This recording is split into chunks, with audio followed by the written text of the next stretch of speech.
Bema, na ko ni piu hari su lupa kaya no. Mama lupa la amani. La ama. Ado hojik se sanagi mamaldi hantarabnina. Ai gidi tha mangagi manungda handokpi. Karigumba ibi mo khoi nangam bidragana sendu idi kaidana sum hungutpi batare ko. Hoi, soidana ba tawjagi mama.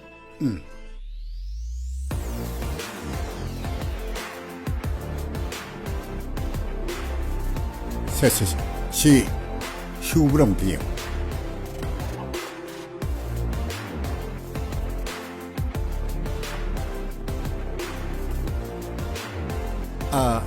Nangi mingdubo sanahan bi haiba natra. Oh mama mani.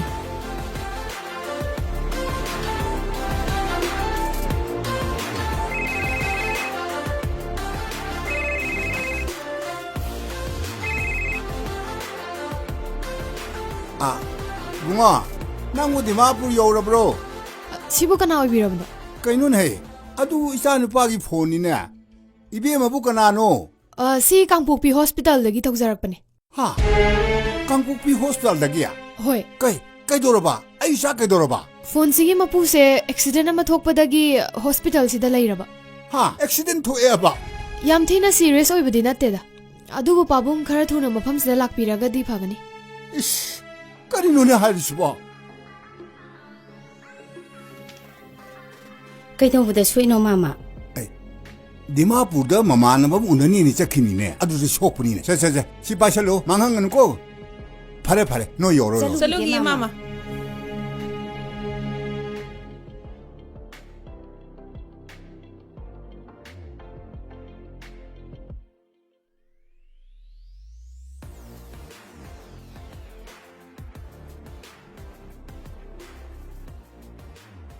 Sibu moi ahal singa pau phongna gra jalo Phaunagre. kai de ne ge Imphal dai ne. o adudi moi lak tribok di khoina khar sena tare ne Che, kai wali ge. Se. Doctor na iramba hidang ni si sing se. Nam te lobiro. Hoi che.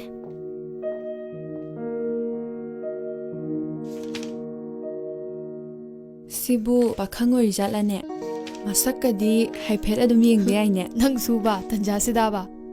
kai no he sondam nan damba hanu hana sena babudi nahai manak ta leibana khara fresh oidena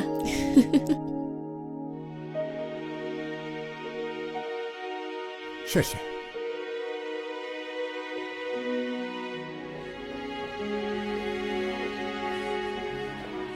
Bema, asida accident thokpa ma pukhale haidubu kadom da lege. Somta leipane.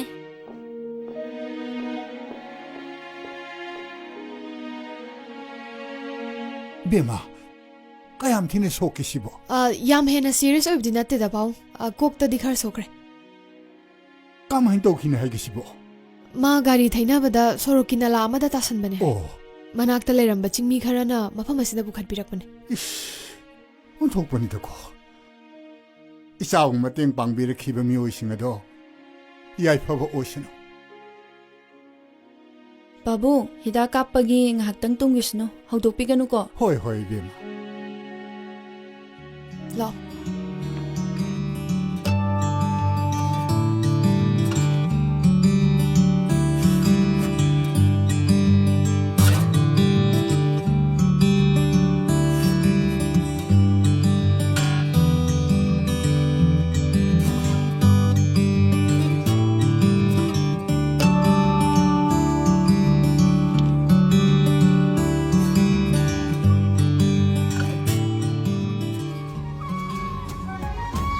Story thagat paise 81 do amuka subminasi.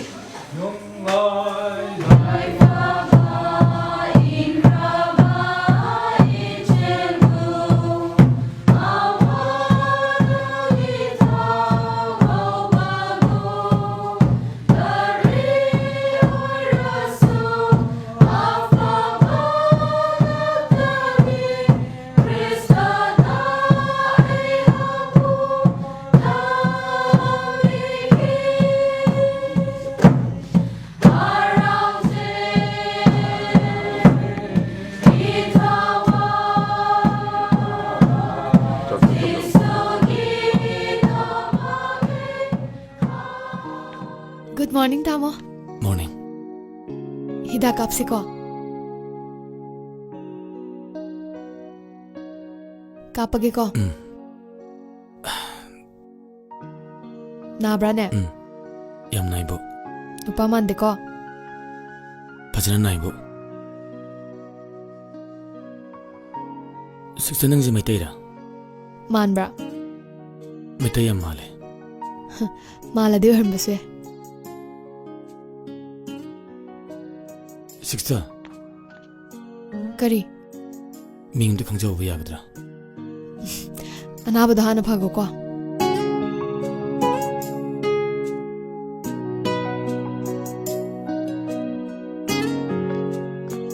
Tamo chak chabirabo. Chadrida.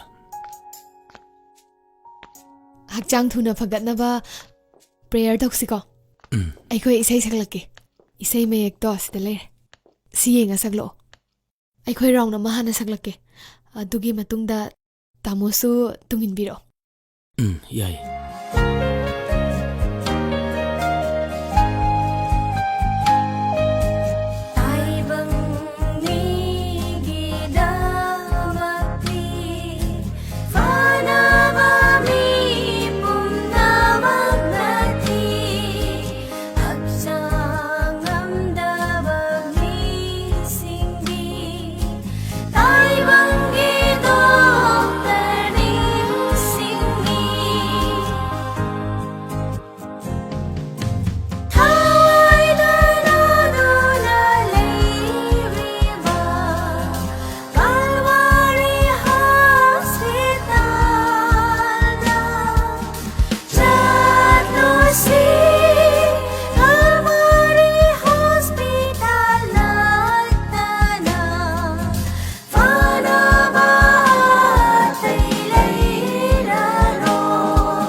Siko. Handaki round sidadi tamosu kumbiro. Yai. Ahorasi.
Pabo, chaku bireira. Por ebema. Kay jang na pabo.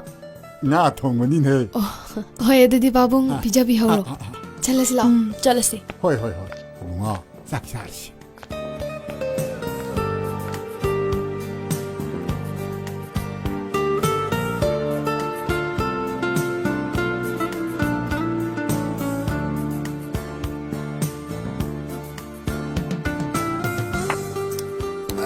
동비래야 낭 자시 함때가 이렇고 해. 짜얌 탁자놓고 다이비디스 레이자니 낭 자시 탁보다네 뽕링 벌레나 복수누 계속 기비대 아이 ꯑꯩꯅ ꯅꯪꯒꯤ ꯍꯣꯇꯦꯜꯗ ꯐꯝꯕꯁꯦ ꯃꯤꯅ ꯌꯥꯝ ꯉꯥꯡꯅꯔꯤꯅꯦ ꯀꯔꯤ ꯉꯥꯡꯅꯕꯤꯔꯤꯕ hotel ꯍꯥꯏꯁꯤꯗꯤ ꯐꯝ ꯇꯥꯕꯅꯤ ꯀꯩꯅꯣ ꯃꯣꯏ ꯃꯊꯧ ꯀꯔꯤ ꯂꯩꯒꯦ ꯃꯣꯏ ꯍꯥꯏꯔꯤꯗꯣ ꯑꯩꯕꯨꯗꯤ ꯁꯥꯎꯅꯤꯡꯗꯕ ꯀꯩꯒꯤ ꯁꯥꯎꯅꯤꯡꯗ꯭ꯔꯤꯕ ꯅꯪꯕꯨ ꯅꯊꯟꯗ ꯍꯤꯡꯕꯁꯤ ꯅꯨꯡꯉꯥꯏꯔꯤꯕ꯭ꯔꯣ ꯑꯩꯁꯨ ꯌꯥꯝ ꯋꯥꯔꯦ ꯄꯨꯟꯅ ꯑꯝꯇ ꯍꯤꯡꯃꯤꯟꯅꯁꯤꯗꯅ ꯍꯦꯔꯥ ꯇꯥꯗ ꯑꯗꯨꯕꯨ ꯋꯥꯅꯦꯅ ꯑꯗꯨꯒꯨꯝꯕ ꯅꯥꯇꯩ ꯆꯥꯗꯕꯗꯣ ꯇꯧꯔꯛꯀꯅꯨ ꯑꯗꯨꯕꯨ ꯐꯖꯕꯗꯧꯅ ꯑꯩꯅ ꯁꯨꯛ ꯀꯨꯏꯅ ꯅꯅꯥꯛꯇ ꯐꯝꯃꯤꯕꯁꯦ ꯃꯗꯨꯒꯤꯗꯃꯛꯇꯅꯤꯅꯦ ꯉꯥꯏꯈꯣꯅꯦ ꯇꯣꯝꯕꯤꯔꯦ ꯅꯪꯕꯨ ꯆꯥ ꯍꯦꯛ ꯂꯣꯏꯕꯒ ꯇꯥꯗ ꯆꯥ ꯂꯣꯏꯔꯦ ꯀꯥꯏꯅ ꯇꯦꯂꯤꯐꯣꯟ ꯍꯦꯛ ꯇꯧꯔꯛꯇꯥꯏꯅꯦ ꯑꯗꯨꯗꯤ ꯏꯆꯝ ꯆꯝꯅ ꯀꯧꯖꯕꯅꯤ ꯀꯩꯅꯣ ꯑꯩꯗꯤ ꯏꯆꯝ ꯆꯝꯕ ꯉꯝꯗꯦ ꯍꯌꯦꯡꯒꯩꯗꯤ ꯀꯧꯖꯔꯔꯣꯏ ꯑꯗꯨꯗꯤ ꯅꯪ ꯍꯣꯇꯦꯜꯁꯤ ꯆꯪꯉꯛꯑꯅꯨ ꯁꯤꯅꯤꯅꯦ ꯑꯗꯨꯗꯤ ꯇꯥꯗꯦ ꯑꯄꯥꯝꯕꯅꯤ ꯀꯩꯅꯣ ꯍꯦꯔꯥ ꯇꯣꯝꯕꯤꯔꯦ ꯑꯗꯨ ꯌꯥꯝ ꯆꯥꯎꯊꯣꯛꯄ ꯍꯧꯅꯗꯦꯗ ꯆꯥꯎꯊꯣꯛꯄ ꯅꯠꯇꯦ ꯇꯥꯗ ꯄꯀꯧꯔꯥ ꯃꯥꯟꯕꯁꯤ ꯑꯃꯨꯛ ꯂꯩꯔꯝꯃꯤꯅꯦ ꯇꯧꯔꯤꯁꯦ ꯆꯨꯝ ꯃꯥꯟꯕꯁꯤꯡ ꯂꯥꯛꯑꯦꯅꯦ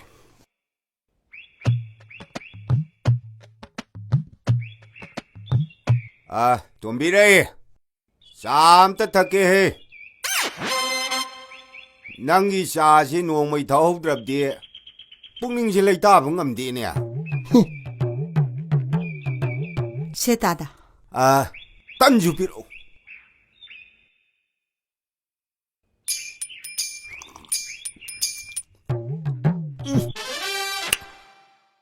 ꯊꯋꯥꯏꯅ ꯇꯥꯕ ꯃꯐꯝꯗ ꯊꯛꯄ ꯆꯥꯁꯤꯗꯤ ꯏꯁ ꯍꯛꯆꯥꯡꯒꯁꯤ ꯈꯤꯡꯒꯠꯂꯛꯏꯗ ꯁꯤ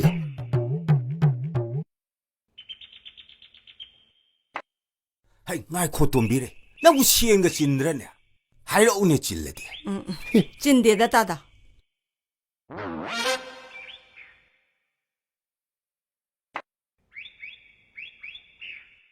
ꯑꯣ ꯆꯥ ꯊꯛꯄ ꯂꯣꯏꯔꯗꯤ ꯍꯧꯒꯠꯅꯔꯁꯦ ꯃꯤ ꯑꯇꯩꯒꯤꯁꯨ ꯈꯔ ꯈꯟꯁꯦ ꯅꯊꯧ ꯀꯩꯁꯨ ꯂꯩꯇꯦ ꯅꯨꯃꯤꯠ ꯇꯥꯐꯥꯎꯗꯤ ꯐꯝ ꯇꯥꯔꯤꯌꯦ ꯀꯩꯅꯣ ꯁꯣꯝꯅ ꯁꯥꯎꯒꯠꯄꯤꯔꯛꯏꯁꯤꯅ ꯅꯠꯇꯦ ꯅꯪ ꯍꯥꯏꯗꯨꯕ ꯑꯩꯉꯣꯟꯗ ꯅꯠꯇ꯭ꯔꯣ ꯈꯪꯉꯗꯤ ꯍꯧꯒꯠꯁꯤ ꯌꯥꯗ꯭ꯔꯣ ꯁꯤ ꯅꯄꯥꯟ ꯁꯥꯕ ꯍꯣꯇꯦꯜꯂ ꯑꯗꯨꯗꯤ ꯅꯣꯏꯅ ꯑꯄꯥꯅꯗꯤ ꯁꯥꯔꯝꯕ꯭ꯔꯥ ꯑꯗꯨꯗꯤ ꯌꯦꯡꯕ ꯇꯥꯔꯦ. ꯀꯩꯅꯣꯅꯦ ꯃꯣꯏ ꯑꯅꯤ ꯇꯧꯅꯩꯁꯤꯕꯣ ꯃꯣꯏ ꯑꯅꯤꯁꯨ ꯐꯨꯅꯗꯣꯏ ꯃꯥꯅꯦ ꯀꯩꯅꯣ ꯅꯪꯅ ꯉꯥꯏꯈꯣꯅꯦ ꯀꯩꯅꯣꯅꯦ ꯀꯩꯅꯣ ꯁꯤꯅ ꯇꯥꯔꯦ ꯀꯩꯅꯣꯅꯦ ꯊꯥꯗꯣꯛꯅꯦ ꯀꯩꯅꯣꯅꯦ ꯁꯤꯅ ꯇꯥꯔꯦ ꯍꯥꯏꯕ ꯀꯩꯅꯣꯅꯦ ꯑꯃ ꯇꯧꯔꯤꯁꯤꯕꯣ 그럼 그래. ꯀꯩꯅꯣꯅꯦ ꯑꯍꯟ ꯊꯥꯡꯁꯤꯗ ꯁꯤꯅ ꯇꯥꯔꯦꯅꯦ ꯈꯥꯝꯅꯨ ꯌꯥꯔꯦꯅꯦ ꯀꯩꯅꯣꯅꯦ ꯀꯩꯅꯣ ꯇꯥꯗ ꯍꯣꯏ ꯇꯧꯕꯤꯔꯤꯁꯤꯕꯣ ꯃꯁꯦ ꯑꯩꯅ ꯄꯥꯈꯪ ꯑꯣꯏꯔꯤꯉꯩꯗꯒꯤꯅꯦ ꯑꯩꯅ ꯀꯣꯏꯕ ꯅꯨꯄꯤꯁꯤ ꯃꯨꯟꯅ ꯀꯣꯏꯔꯛꯏꯕ ꯅꯨꯄꯥꯅꯦ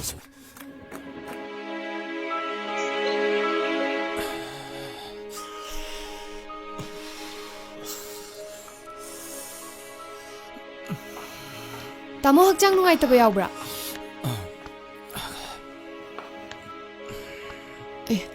ꯂꯥꯏꯍꯧ ꯂꯩꯅꯦ ꯃꯥꯏꯁꯤꯗꯤ ꯈꯣꯡꯁꯨ ꯌꯥꯝ ꯏꯪꯉꯤꯅꯦ ꯅꯪꯒꯤ ꯋꯥꯇꯔ ꯕꯦꯒꯇꯣ ꯂꯩꯍꯧꯕ ꯅꯠꯇ꯭ꯔꯣ ꯏꯁꯤꯡ ꯑꯁꯥꯕ ꯍꯥꯜꯂ ꯑꯝꯇ ꯄꯨꯕꯤꯔꯣ ꯍꯣꯏ ꯍꯣꯏ ꯇꯥꯃꯣ ꯑꯝꯇ ꯍꯤꯞꯊꯁꯦ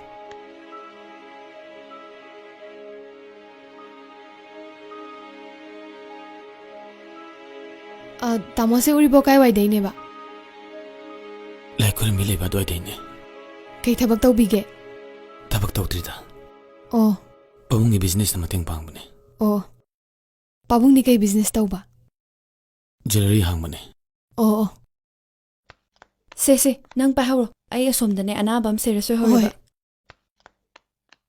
ꯇꯥꯃꯣ ꯈꯣꯡꯁꯦ ꯑꯣꯝꯁꯤꯀꯣ ꯁꯤꯛꯁꯇ ꯅꯪꯒꯤ ꯃꯤꯡꯗ ꯍꯥꯏꯔꯣꯏꯗ꯭ꯔꯣ ꯇꯥꯛꯄ ꯌꯥꯗꯦꯕ ꯑꯩꯅ ꯍꯥꯏꯅꯤꯡꯗꯕ ꯅꯠꯇꯤꯌꯦ ꯔꯨꯜꯅ ꯌꯥꯗꯕꯅꯦ ꯐꯔꯦ ꯄꯣꯊꯥꯕꯤꯍꯧꯔꯣ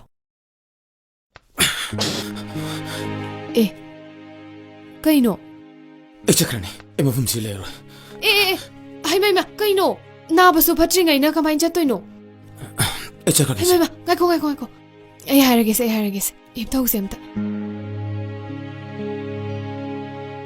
ꯅꯣꯡ ꯅꯤꯅꯤ ꯂꯩꯔꯝꯃꯒ ꯆꯠꯈ꯭ꯔꯒꯗꯧꯗꯨꯕꯨ ꯑꯩꯒꯤ ꯃꯤꯡ ꯈꯪꯉꯒ ꯀꯩ ꯀꯥꯟꯅꯒꯗꯣꯏꯅꯣ ꯍꯥꯏꯁꯦ ꯆꯠꯈ꯭ꯔꯕꯁꯨ ꯃꯐꯝꯁꯤꯗ ꯑꯩ ꯑꯃꯨꯛ ꯍꯜꯂꯛꯈꯤꯅꯤ ꯀꯩꯗꯧꯕ ꯍꯜꯂꯛꯇꯣꯏꯕ ꯅꯪꯕꯨ ꯅꯨꯡꯁꯤꯕꯒꯤ ꯑꯩꯅ ꯌꯥꯗ꯭ꯔꯗꯤ ꯀꯝꯗꯧꯕ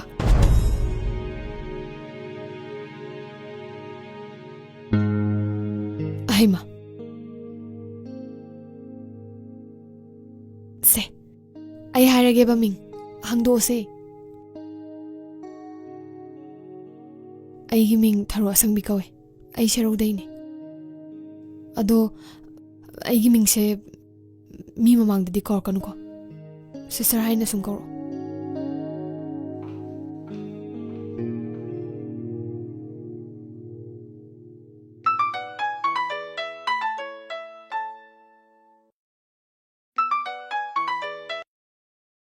ꯍꯜꯂꯣ ꯗꯥꯗꯥ ꯌꯥꯝ ꯁꯥꯎꯕꯤꯔꯕꯣ ꯁꯥꯎꯗꯦ ꯇꯣꯝꯕꯤꯔꯩ ꯍꯌꯦꯡꯗꯒꯤ ꯅꯪ ꯈꯣꯏꯗꯥꯖꯕ ꯑꯃꯗꯨꯒ ꯄꯨꯟꯈ꯭ꯔꯣ ꯍꯦꯔꯥ ꯃꯁꯛ ꯃꯇꯥꯗꯨꯒ ꯀꯩꯗꯧꯕꯩ ꯈꯣꯏꯗꯥꯖꯔꯨꯗꯣꯏꯅꯣ ꯍꯌꯦꯡ ꯑꯌꯨꯛ ꯁꯣꯏꯗꯅ ꯂꯥꯛꯎꯀꯣ ꯗꯥꯗꯥ ꯑꯩ ꯊꯣꯛꯂꯛꯑꯔꯣꯏ ꯇꯣꯝꯕꯤꯔꯩ ꯗꯥꯗꯥ ꯁꯥꯎꯕꯤꯒꯤꯅꯨꯀꯣ ꯑꯩꯗꯤ ꯏꯄꯥꯝꯗ ꯂꯩꯕꯅꯤꯅ ꯏꯎꯄꯥꯁꯤꯡꯁꯤꯒꯤ ꯃꯃꯥꯡꯗ ꯐꯖꯒꯗ꯭ꯔꯅꯦ ꯅꯆꯥꯅ ꯁꯨ ꯑꯃ ꯂꯩꯕꯁꯨ ꯅꯠꯇꯦ ꯑꯩ ꯍꯥꯏꯔꯤꯁꯤ ꯅꯪꯒꯤ ꯐꯅꯅꯕꯅꯤꯅꯦ ꯑꯗꯣ ꯍꯌꯦꯡ ꯑꯌꯨꯛꯇꯣ ꯍꯣꯇꯦꯜꯗ ꯊꯣꯛꯄꯤꯔꯛꯎꯀꯣ ꯗꯥꯗꯥ ꯅꯪꯒꯤ ꯑꯔꯦꯞꯄ ꯑꯃ ꯍꯥꯏꯗ꯭ꯔꯤꯉꯩ ꯑꯩ ꯊꯣꯛꯂꯛꯑꯔꯣꯏ ꯀꯔꯤ ꯍꯥꯏꯌꯣ ꯍꯥꯏꯕꯅꯣ ꯗꯥꯗꯥ ꯀꯔꯤ ꯍꯥꯏꯌꯣ ꯍꯥꯏꯔꯤꯕꯅꯣ ꯅꯪ ꯅꯁꯥꯅ ꯈꯪꯉꯝ ꯅꯠꯇ꯭ꯔꯣ ꯃꯁꯤ ꯅꯨꯄꯥꯁꯤ ꯑꯣꯟꯊꯣꯛꯅꯅꯤꯡꯉꯥꯏ ꯆꯥꯎꯈ꯭ꯔꯦ ꯑꯥꯏ ꯂꯚ ꯌꯨ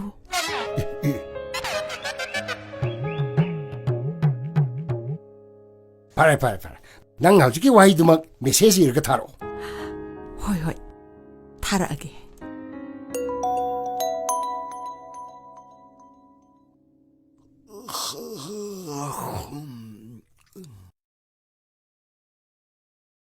ꯀꯅꯥꯅꯣ ꯀꯝꯄꯅꯤ ꯑꯣꯏꯔꯝꯗꯅ ꯇꯣꯛꯑꯔꯅꯤ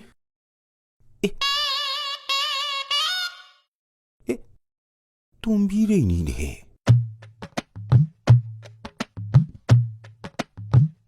ꯍꯩ ꯇꯣꯝꯕꯤꯔꯩꯅꯤꯅꯦꯍꯦ ꯃꯦꯁꯦꯖ ꯊꯥꯔꯛꯏꯁꯤꯕꯣ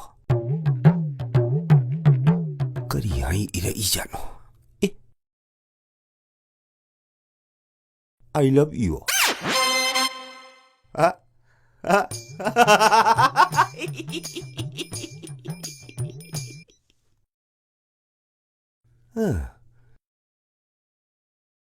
ꯍꯪꯉꯣꯏ ꯕꯣꯔꯥꯕꯤ ꯃꯥꯟꯕ ꯃꯉꯣꯟꯗꯕꯨ ꯀꯅꯥꯅ ꯌꯥꯕꯤꯗꯣꯏꯅꯣ? ꯃꯕꯨꯡꯉꯣ ꯑꯩꯉꯣꯟꯗ ꯌꯥꯔꯦꯗꯅ.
नंसे ऐगिनी नंतबु संजबा खौरांगली सिंगेली अरे पपुक्से सादरु लैरा पुकनिंगी लैकोना खौरांगली सिंगेली अरे पपुक्से सादरु लैरा पुकनिंगी लैकोना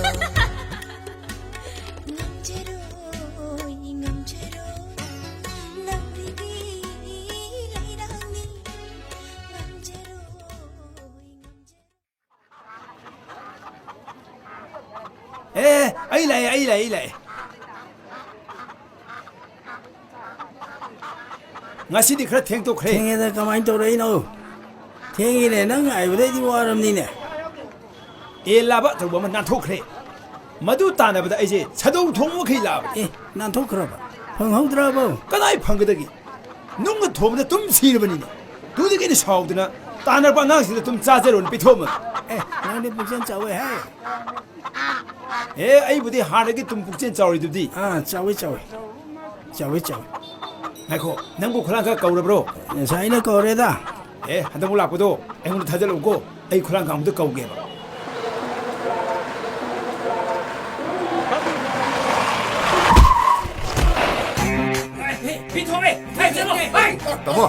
Tamu bro. What's that?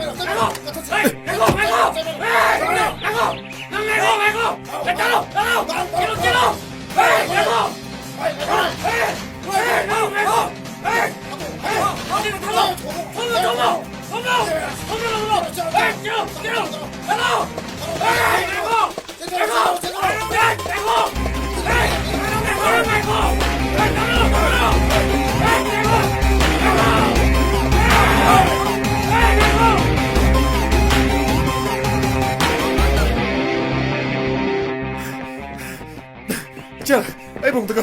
매암 타나리. 세 봉도. Tamo manong jangbiyo.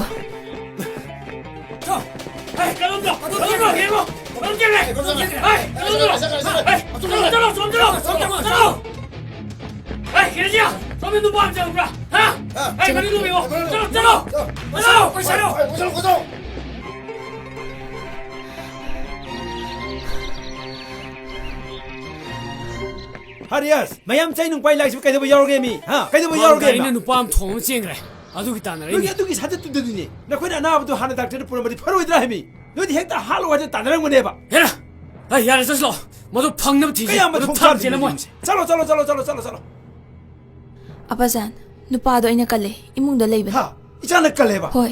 tu ni kain ga dam ni be ma lo changwu imung da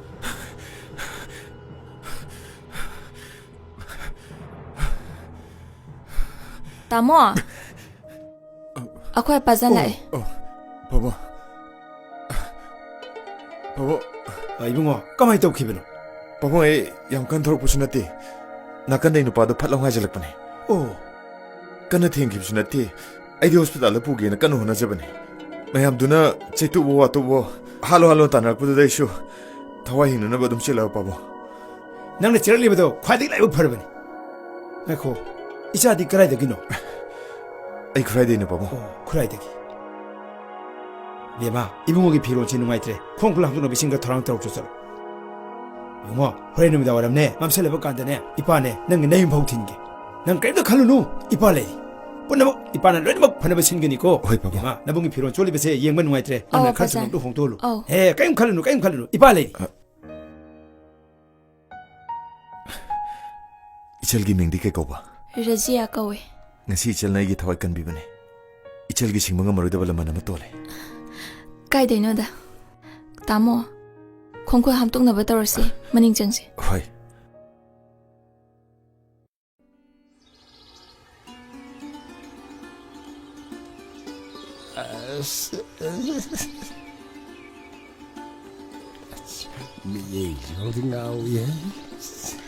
Hama, cậu ini.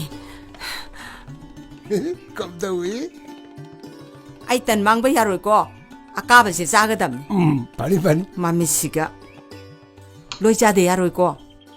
Tan na ka si sa ware di cha aka ba da hiro udra.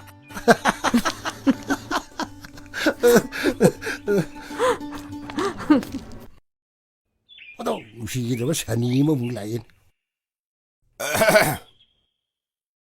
ꯑꯩ ꯇꯣꯝꯕꯤꯔꯦ ꯅꯪ ꯁꯥꯎꯔꯅꯨꯍꯦ ꯅꯪꯒꯤ ꯅꯤꯡꯕ ꯑꯃ ꯊꯨꯡꯍꯟꯕ ꯉꯝꯈꯤꯗ꯭ꯔꯦ ꯀꯩꯗꯧꯔꯒꯦ ꯗꯥꯗꯥ ꯑꯩ ꯅꯪꯅ ꯅꯍꯥꯟ ꯊꯥꯔꯛꯄ ꯃꯦꯁꯦꯖꯗꯣ ꯑꯩꯗꯤ ꯍꯟꯕ ꯍꯩꯇꯗꯅ ꯍꯜꯍꯧꯗ꯭ꯔꯦꯗꯅ ꯀꯩꯅꯣꯅꯦ ꯍꯥꯏꯁꯤꯕꯣ ꯃꯉꯣꯟꯗ ꯑꯣꯏꯅ ꯆꯠꯈ꯭ꯔꯖꯥꯠꯂꯅꯦ 이씨, 난 나랑 호텔 항암다부시디 윰다가 레일락 암바자나티 히톰비레. 다다 안강싱노 오이람가니 아이디 메시지가 타바 하이띠다.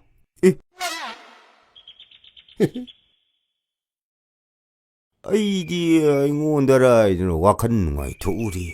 오이로이답다 못랑 산업시도 농아이람 산업이요 톰비레, 아이기 딴삐라오.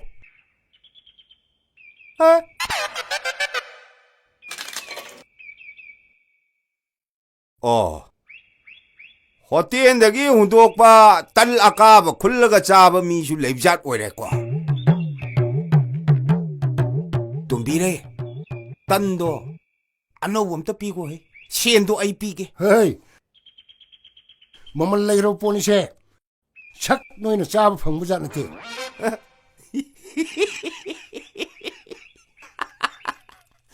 ꯃꯩꯊꯥꯟ ꯆꯥꯔꯒ ꯍꯔꯥꯎꯕ ꯃꯤꯁꯤ ꯉꯁꯤ ꯃꯉꯥꯔꯤ ꯊꯦꯡꯅꯔꯤꯁꯦ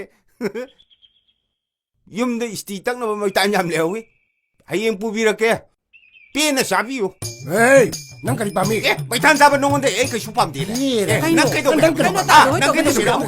ꯇꯧꯕꯤꯔꯤꯁꯤꯕꯨ ꯀꯩꯗꯧꯔꯒꯦ ꯂꯩꯀꯥꯏ ꯃꯃꯥꯡꯁꯤꯗ ꯑꯩꯒꯤꯁꯨ ꯃꯥꯏꯒꯤꯇ ꯌꯦꯡꯕꯤꯌꯨ ꯀꯩꯗꯧꯔꯒꯦ ꯅꯪ ꯃꯤ ꯎꯁꯤꯠꯇꯕ ꯁꯥꯔꯗꯅ ꯑꯔꯦꯝꯕꯗ ꯇꯣꯏꯅ ꯃꯁꯛꯁꯤꯡꯁꯤꯒ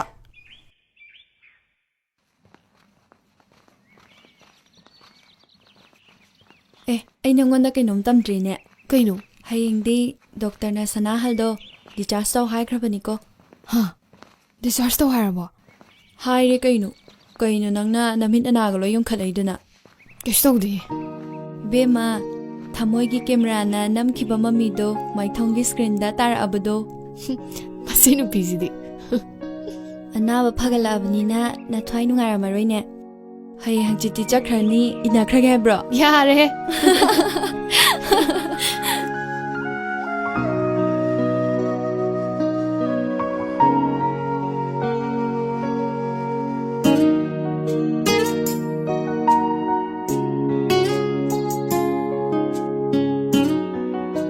ꯋꯥꯈꯜ ꯌꯥꯝ ꯅꯨꯡꯉꯥꯏꯇ꯭ꯔꯕꯣ ꯀꯃꯥꯏ ꯅꯨꯡꯉꯥꯏꯗꯣꯏꯅꯣ ꯅꯪꯗꯤ ꯅꯨꯡꯉꯥꯏꯕ꯭ꯔꯣ ꯐꯣꯟ ꯅꯝꯕꯔ ꯍꯥꯏꯔꯛꯑꯣ 961 299 6843 6843 ꯑꯗꯨ ꯁꯦꯞ ꯇꯧꯁꯜꯂꯣ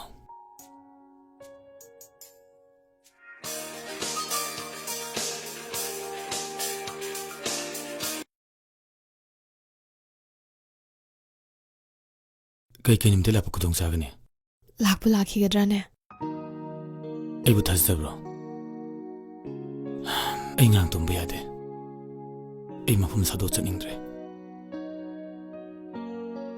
ꯁꯤꯗ ꯂꯥꯛꯄꯗꯤ ꯌꯥꯔꯔꯣꯏ ꯐꯣꯟꯗ ꯑꯗꯨꯝ ꯐꯥꯎꯅꯁꯦ ꯑꯗꯨꯒ ꯑꯩꯅ ꯁꯨꯇꯤ ꯊꯣꯛꯂꯛꯄ ꯃꯇꯝꯗꯣ ꯑꯗꯨꯗ ꯊꯦꯡꯅꯁꯤ ꯑꯁꯣꯝꯗ ꯏꯃꯥꯔꯖꯦꯟꯁꯤꯁꯨ ꯌꯥꯝ ꯂꯩꯍꯧꯋꯦ ꯉꯁꯤꯗꯤ ꯇꯥꯃꯣꯁꯨ ꯄꯣꯊꯥꯔꯣꯀꯣ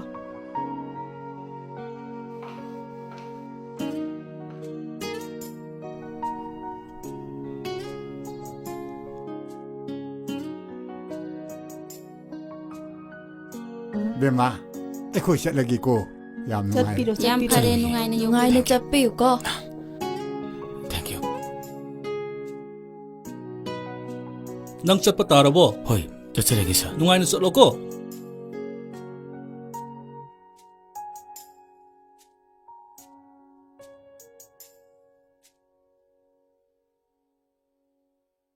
ꯆꯠꯂꯨꯈꯤꯒꯦ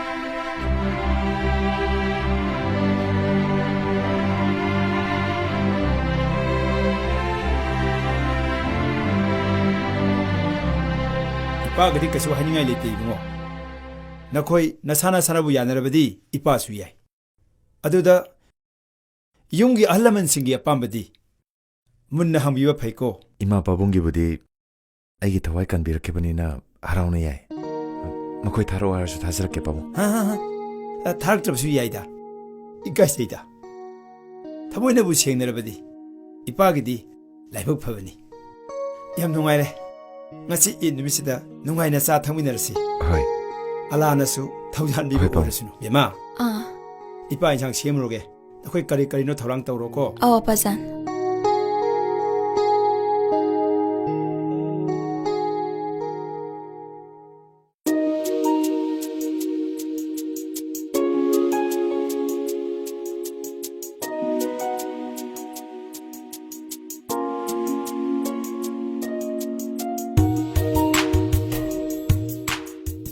तामोई चाक थोमुरगे 내고 양날리에 나땅 와리 시작이지 바모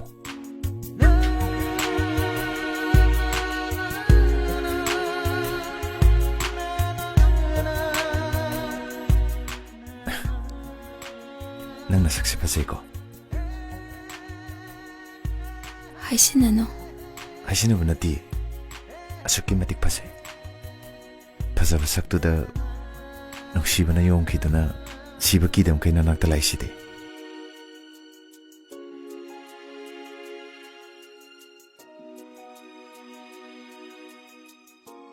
अखोई स्वाइगी नारोल सिंसे यम साथी बने अमुक थेंगनरदी फुबिरोइद्रा नहानदो इना कन सेलक्खिबनिना मखोइना मसक मुना खंगमोइदा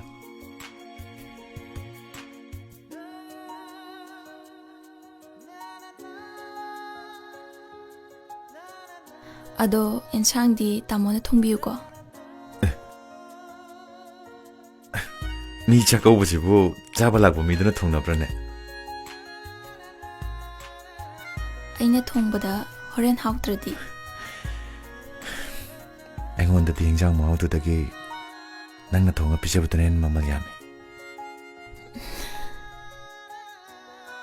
वांगांग बयाम है नुपी याम कोरमदो माले 땡나기그라 두부 낭동나 타모이나 코이다바디 아마테 야오키데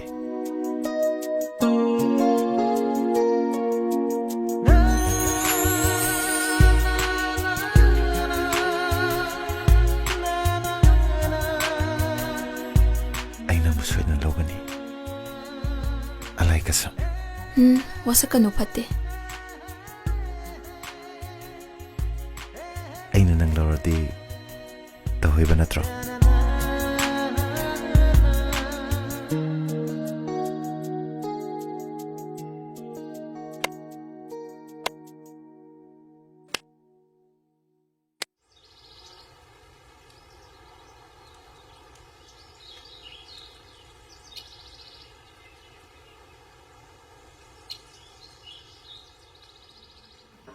नंगी हुइजे मु थेंगना दोरे मसक सिगा 레지야 나 아이코 아미나 나 사일래요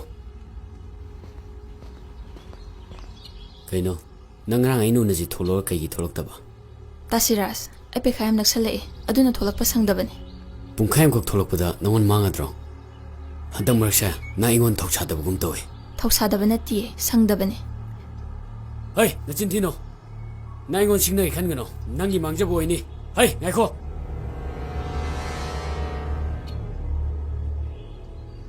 nakhoi de maitei macha ma laido kaidau lakpani अखोय पजानी ममानबे मसाने Chumna सुम लाकपनी कइनो hei chumna lakpa natte mi na hainabada nanga mari laine hai अस कदाय दे वानोदा ओइदा पादबा ngata hei Tasi sa- rejiya na ingon singnai khangano nangi afabo oiroi maitei machaduna nangbu kaisu lobiroi aigi kada yelakpa midine mathwai logane khango alai kasam मसक जिगा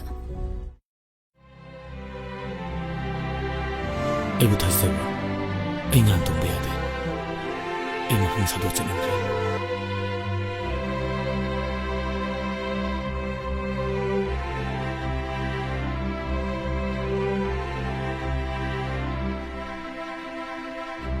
ꯀꯩꯅꯣ ꯎꯡ ꯂꯩꯔꯕꯣ ꯆꯪꯁꯂꯣ ꯂꯥꯛꯑꯣꯕ ꯑꯅꯥꯕꯒꯤ ꯍꯤꯗꯥꯛ ꯀꯥꯞꯀꯗꯕꯁꯨ ꯃꯌꯥꯝ ꯋꯥꯠꯂꯧꯔꯤ ꯅꯪ ꯃꯤꯋꯥ ꯇꯥꯖꯅꯤꯀꯣ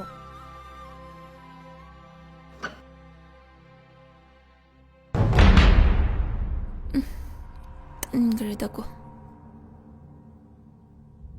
ꯀꯥꯏ ꯆꯠꯇꯣꯏꯅꯣ ꯁꯨꯛ ꯅꯥꯟ ꯊꯣꯛꯂꯛꯏꯁꯤꯅ ꯏꯝꯐꯥꯜ ꯆꯠꯀꯦ ꯇꯧꯕꯅꯦ ꯀꯩꯗꯧꯕ ꯆꯠꯇꯣꯏꯕ ꯗꯣꯛꯇꯔꯗꯅꯦ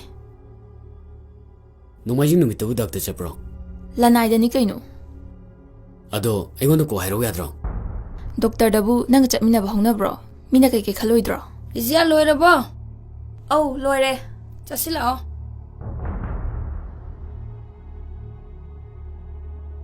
ꯇꯥꯁꯤꯔꯥꯖ ꯀꯣꯏꯔꯛꯑꯃꯤꯔꯣ ꯑꯧ ꯀꯣꯏꯔꯝꯃꯤꯅꯤ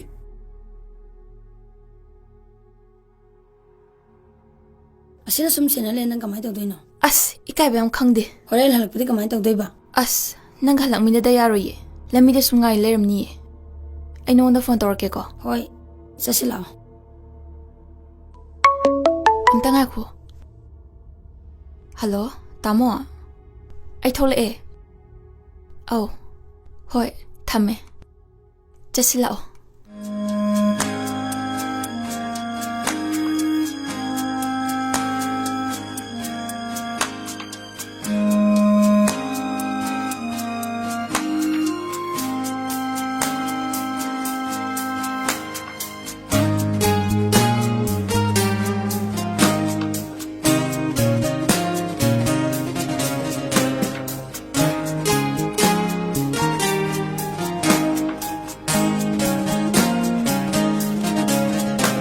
ꯅꯨꯡꯁꯤꯒꯤ ꯃꯩꯗꯤ ꯃꯩ ꯍꯧꯔꯦ ꯊꯃꯣꯏ ꯊꯃꯣꯏꯗꯤ ꯇꯤꯟꯅꯔꯦ ꯅꯨꯡꯁꯤꯒꯤ ꯃꯩꯗꯤ ꯃꯩ ꯍꯧꯔꯦ ꯊꯃꯣꯏ ꯊꯃꯣꯏꯗꯤ ꯇꯤꯟꯅꯔꯦ ꯑꯗꯨꯕꯨ ꯂꯥꯏꯔꯤꯡ ꯁꯥꯒꯩ ꯇꯤꯟꯅꯔꯕꯔ ꯄꯟꯊꯨꯡ ꯌꯧꯔꯝꯗꯥꯏ ꯀꯥꯏꯅ ꯃꯩꯁꯥ ꯂꯥꯡꯒꯗꯔ ꯆꯤꯡꯅꯩꯅꯦ ꯆꯤꯡꯅꯩꯔꯦ ꯅꯨꯡꯖꯥ ꯑꯣꯏꯕꯤ ꯊꯃꯣꯏꯅ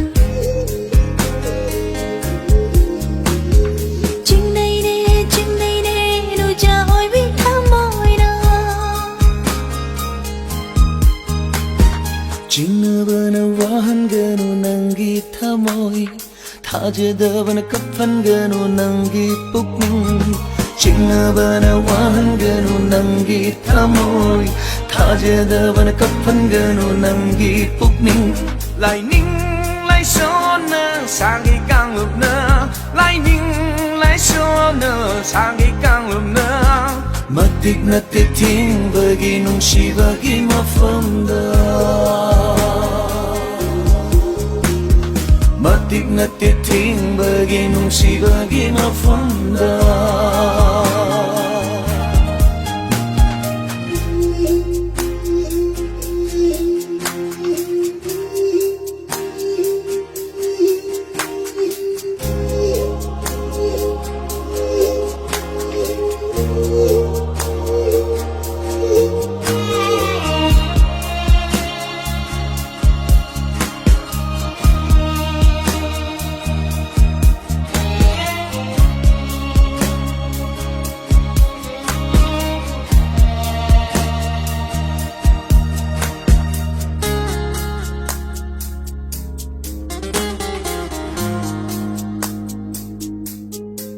ꯊꯃꯣꯏ ꯄꯤꯛꯄ ꯃꯤꯑꯣꯏꯕꯅꯤ ꯋꯥꯈꯜ ꯊꯦꯡꯕ ꯃꯤꯑꯣꯏꯕꯅꯤ ꯊꯃꯣꯏ ꯄꯤꯛꯄ ꯃꯤꯑꯣꯏꯕꯅꯤ ꯋꯥꯈꯜ ꯊꯦꯡꯕ ꯃꯤꯑꯣꯏꯕꯅꯤ ꯆꯤꯔꯣꯜꯅ ꯌꯣꯝꯂꯕ ꯇꯥꯏꯕꯪ ꯁꯥꯖꯠꯅꯤ ꯆꯤꯔꯣꯜꯒꯤ ꯄꯟꯅ ꯊꯦꯡꯈꯤꯗꯔꯥ ꯊꯦꯡꯈꯤꯗꯔꯥ ꯃꯤ ꯄꯥꯏꯖꯩ ꯃꯤꯄꯥꯏꯕꯅ ꯊꯃꯣꯏꯗ ꯇꯥꯖꯤꯟꯅ ꯊꯤꯟꯒꯅꯨ ꯑꯀꯤꯕꯅ ꯋꯥꯈꯜꯗ ꯃꯩꯁꯥ ꯂꯥꯡꯒꯅꯨ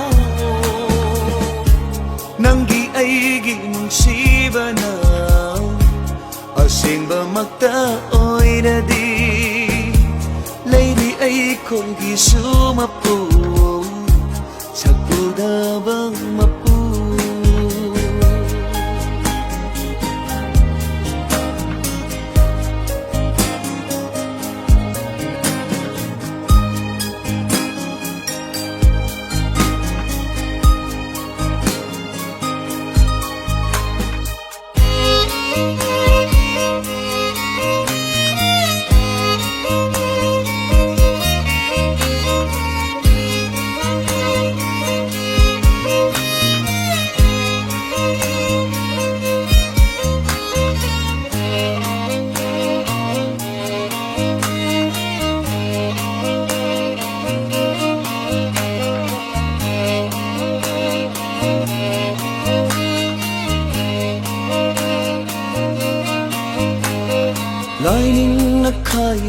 nungsiba Chatnabi na punde nungsiba Lining na kaide nungsiba Chatnabi na punde nungsiba Nasung langi thar phong thawai se hong roi khong phong nangi dama Nasung langi thar phong thawai se hong roi khong phong nangi dama Nang naigidamak liblaba Akiba laite tai bang se Janabi lang lana ikong da Cheta pulafa Tadat laga ikut na Lauram di malim sina Lushi badi tamoy gi Oy bani oy ba Lushi di may haure Tamoy tamoy di tinare Lushi di may haure Tamoy tamoy di tinare Adubo lining sagay tinarabar Pantung yaw ramday Kay na may salang gadara Chingnay ne No jawi bitamoy na Chingnay ne No jawi bitamoy na Chinabana wahan ganu nangi thamoy Thajadabana kapan ganu nangi pukning Chinabana wahan ganu nangi thamoy Thajadabana kapan ganu nangi pukning Lining lai sona sangi kanglub na Lining lai sona sangi kanglub na Matik na titing bagi nungsi bagi mafamda Matik na titing bagi nungsi bagi mafamda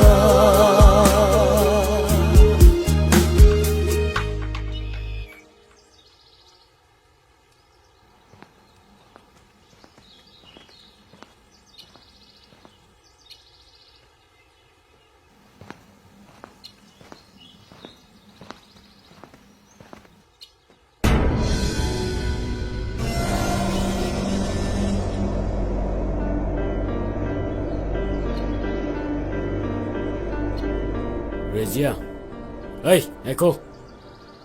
Nang na kui chanabi ki wang bala na tori thawak cha. Nang chumbra. Ha? Chumbra.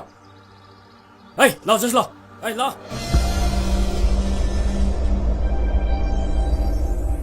Ay leringayda. Ako'y kanamtan na Razia po ba nating nati? Tamo! Tamo! Kena lagi! Kena lagi! Tamo! Hado! Abdul hado! Hado! Hado!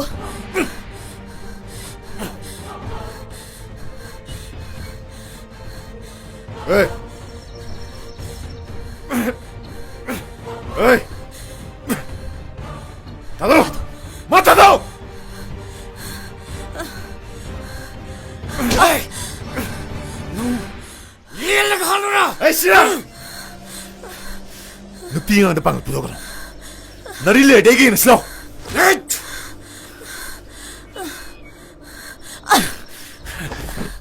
Tasiras, namahapi Yaroy.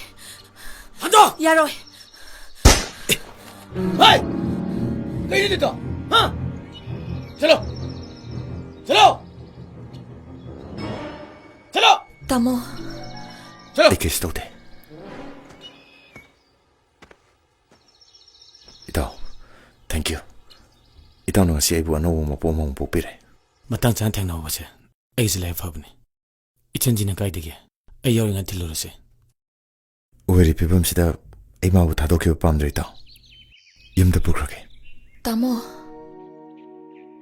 Nang kasu kan gano. Nangi damak tay liriside. Adudi ay yumdo en chalase. Parene. Lao.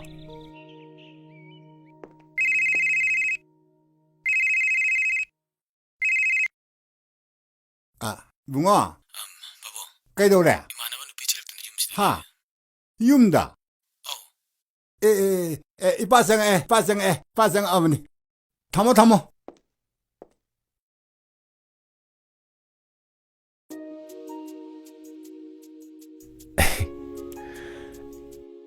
ꯂꯥꯏꯕꯛ ꯇꯤꯟꯅꯕ ꯍꯥꯏꯒꯗ꯭ꯔꯥ 이반이 ꯄꯟꯊꯨꯡꯗ ꯌꯧꯔꯦꯀꯣ ꯑꯗꯨꯕꯨ ꯑꯩꯗꯤ ꯊꯃꯣꯏ ꯄꯦꯟꯅ ꯍꯔꯥꯎꯕ ꯉꯝꯗꯦ ꯀꯔꯤꯒꯤ ꯁꯥꯒꯩ ꯀꯥꯡꯂꯨꯞ ꯇꯤꯟꯅꯗꯕꯅꯤꯅ ꯇꯥꯃꯣꯒꯤ ꯏꯃꯥ ꯄꯥꯕꯨꯡ ꯍꯣꯏꯅ ꯀꯔꯤ ꯍꯥꯏꯔꯛꯀꯗꯒꯦ ꯈꯟꯕꯗ ꯄꯨꯛꯅꯤꯡꯁꯦ ꯌꯥꯝ ꯄꯥꯈꯠꯂꯦ ꯅꯪꯅ ꯑꯩꯒꯤ ꯊꯋꯥꯏ ꯀꯟꯕꯤꯈꯤꯕ ꯅꯨꯃꯤꯠꯇꯨꯗꯒꯤꯅꯦ 이마가 ꯄꯥꯕꯨꯡꯒꯅꯅꯦ ꯑꯩꯁꯦ ꯅꯪꯉꯣꯟꯗ ꯒꯤꯐꯠ ꯄꯤꯊꯣꯛꯈ꯭ꯔꯕꯅꯦ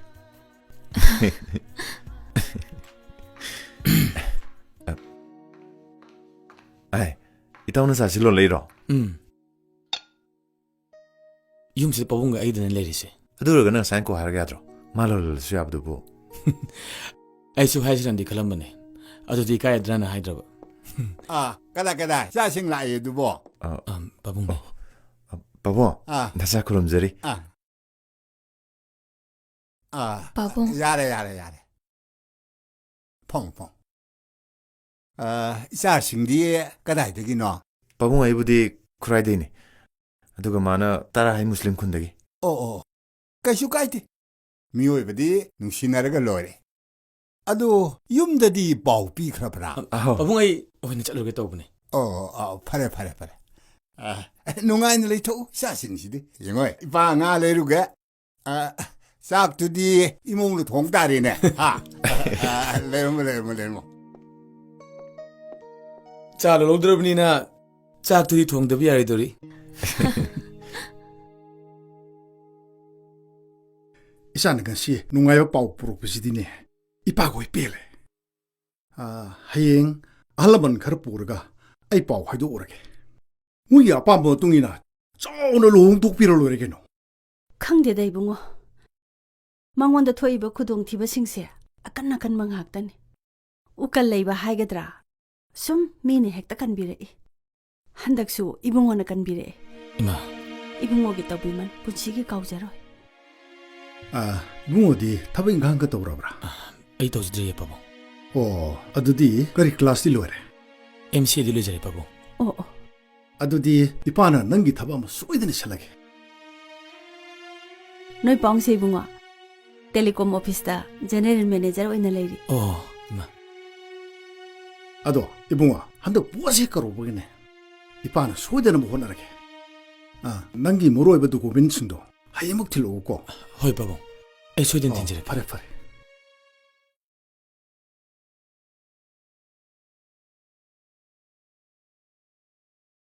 ꯍꯜꯂꯣ ꯇꯥꯃꯣ ꯑꯩ ꯉꯔꯥꯡ ꯌꯨꯝꯗ ꯊꯣꯛꯂꯛꯑꯦ ꯍꯌꯦꯡ ꯍꯥꯏꯒꯠꯂꯛꯀꯅꯤ ꯑꯩ ꯀꯥꯏ ꯂꯩꯔꯝꯃꯨꯒꯦ ꯊꯧꯕꯥꯜ ꯄꯥꯔꯀꯤꯡꯗ ꯑꯗꯨꯝ ꯂꯩꯕꯤꯔꯝꯃꯣ ꯄꯨꯡ 10 ꯑꯗꯥꯏꯗ ꯍꯣꯏ ꯑꯩ ꯉꯥꯏꯔꯝꯃꯒꯦ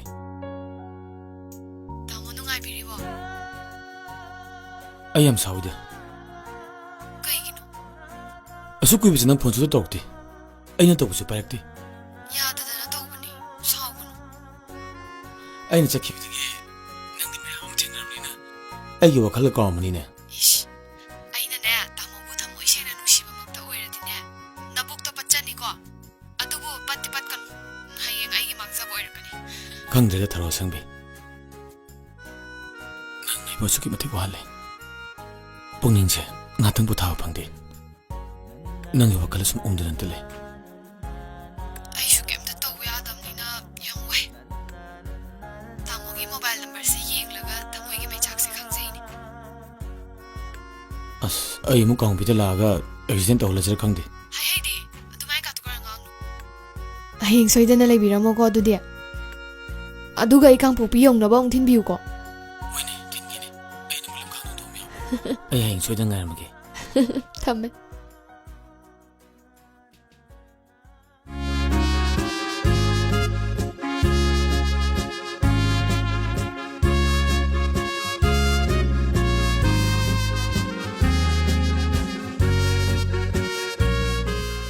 ꯅꯪ ꯃꯐꯝꯗꯨꯗ ꯀꯌꯥꯝ ꯀꯨꯏꯅ ꯄꯨꯈꯤꯗꯣꯏꯅꯣ ꯆꯍꯤꯃꯨꯛꯇꯤ ꯄꯨꯔꯒ ꯇꯣꯛꯑꯅꯤꯗ ꯃꯈꯥꯗꯤ ꯀꯝꯗꯧꯕ ꯃꯈꯥꯗꯤ ꯌꯨꯝꯗ ꯂꯩꯕ ꯇꯥꯔꯦꯗꯅ ꯌꯨꯝ ꯍꯥꯏꯁꯦ ꯑꯩꯈꯣꯏꯗꯤ ꯅꯠꯇ꯭ꯔꯣ ꯌꯥꯝ ꯆꯥꯟꯁ ꯂꯧꯅꯤꯡꯕꯗꯣ ꯅꯠꯇ꯭ꯔꯗꯤ ꯅꯪ ꯀꯩꯗꯧ ꯂꯩꯒꯦ ꯍꯥꯏꯅꯣ ꯊꯕꯛ ꯇꯧꯈꯤꯅꯤ ꯀꯩꯅꯣ ꯑꯁ ꯊꯕꯛꯇꯨꯗꯤꯅꯦ ꯑꯩꯈꯣꯏ ꯌꯨꯝꯗ ꯂꯥꯡꯒꯗꯕ ꯅꯪꯁꯦ ꯌꯥꯝꯇ ꯌꯨꯝꯗ ꯄꯨꯁꯤꯟꯗꯕ ꯌꯥꯗꯦ ꯀꯩꯒꯤ ꯀꯣꯛ ꯆꯤꯛꯄ ꯂꯥꯏꯍꯧ ꯍꯧꯕ ꯍꯦꯛ ꯍꯧꯔꯛꯄꯒꯅꯦ ꯅꯪ ꯍꯦꯛꯇ ꯅꯤꯡꯁꯤꯡꯉꯤ ꯅꯪ ꯍꯤꯗꯥꯛ ꯏꯟꯗ꯭ꯔꯗꯤ ꯑꯅꯥꯕꯁꯤ ꯄꯥꯛ ꯐꯥꯎ ꯌꯥꯗꯧ ꯃꯥꯟꯗꯦ ꯑꯗꯨꯗꯤ ꯑꯩ ꯂꯩꯔꯗꯤ ꯅꯪꯁꯦ ꯌꯥꯝ ꯇꯣꯏꯅ ꯅꯥꯗꯣꯔꯤꯅꯦ ꯅꯥꯗꯣꯏ ꯃꯥꯜꯂꯤꯕꯨ ꯑꯁꯦꯡꯀꯤ ꯌꯥꯔꯣꯏꯕꯨ ꯑꯩꯈꯣꯏꯔꯣꯝꯗ ꯒꯥꯔꯤ ꯊꯤꯡꯍꯧꯋꯦ ꯅꯨꯄꯤ ꯑꯃ ꯍꯥꯠꯂꯒ ꯍꯨꯟꯗꯣꯛꯑꯝꯃꯦ ꯍꯥꯏꯕ꯭ꯔꯥ ꯀꯩꯅꯣ ꯍꯧꯖꯤꯛ ꯄꯨꯡ 1 ꯇꯥꯁꯜꯂꯛꯑꯦ ꯑꯩ ꯀꯗꯥꯏꯐꯥꯎ ꯊꯤꯟꯕꯤꯗꯣꯏꯅꯣ ꯀꯩꯅꯣ ꯀꯥꯡꯄꯤ ꯌꯧꯅꯕ ꯊꯤꯟꯗꯣꯏꯅꯤ ꯀꯩꯅꯣ ꯑꯗꯨꯗꯤ ꯅꯪ ꯍꯣꯔꯦꯟ ꯍꯟꯈꯤꯕꯗ ꯊꯦꯡꯉꯅꯤ ꯆꯠꯅꯕ ꯇꯧꯔꯁꯤ ꯆꯠꯁꯦ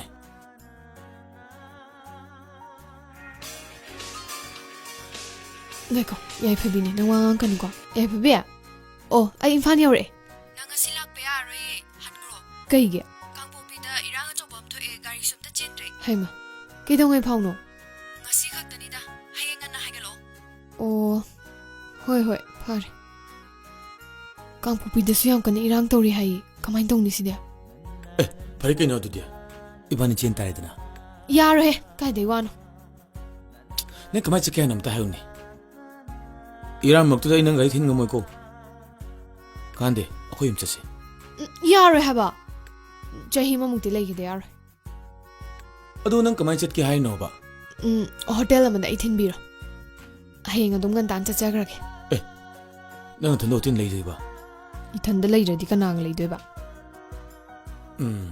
ꯑꯩ ꯅꯪ ꯅꯊꯟꯗꯅꯦ ꯍꯣꯇꯦꯜ ꯊꯝꯕꯗꯤ ꯉꯝꯃꯣꯏꯀꯣ ꯑꯁ ꯆꯠꯁꯤ ꯂꯥꯛꯑꯣꯁꯦ ꯄꯥꯔꯀꯤꯡꯗꯩ ꯄꯥꯎ ꯂꯧꯔꯨꯁꯦ ꯆꯠꯁꯤ ꯂꯥꯛꯑꯣ ꯒꯥꯔꯤ ꯂꯩꯔꯝꯗꯗꯤ ꯐꯅꯤꯗ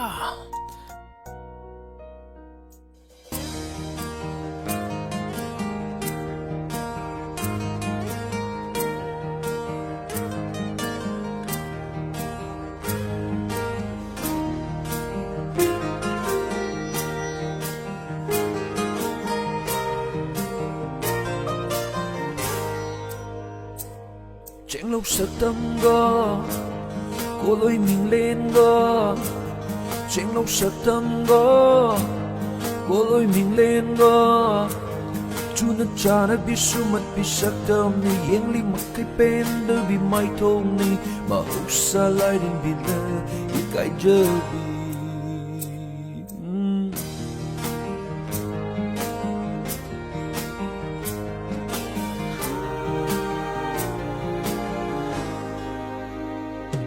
Riêng lòng sợ tâm ngờ cô lối mình lên ngờ chú đã cha đã biết số mất biết sắc tâm này yên li mặc cái bên đời bị mai thông ni u vợ đang ngao bị sắp ba ni yên vợ đã bên đời bị nát tàu ni mà hậu xa lại đến đi nữa ý cái giờ bị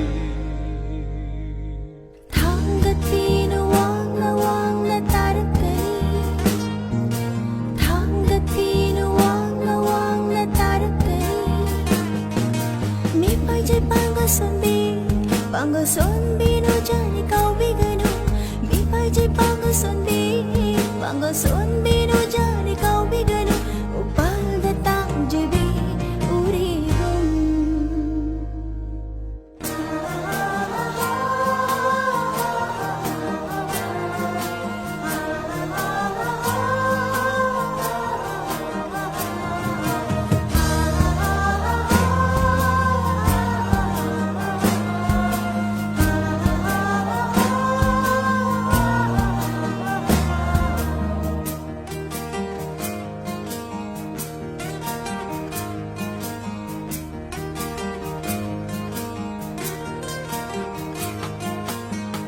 Yang lupa kuti Nanggi sa tam say Ifada fatabi Nung te nung sibi Yang lupa kuti Nanggi sa tam say Ifada fatabi Nung te nung sibi Uy janing ida Nang se ay tagi Mapapudik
chim giao gum linh rồi ba mel gum lek chage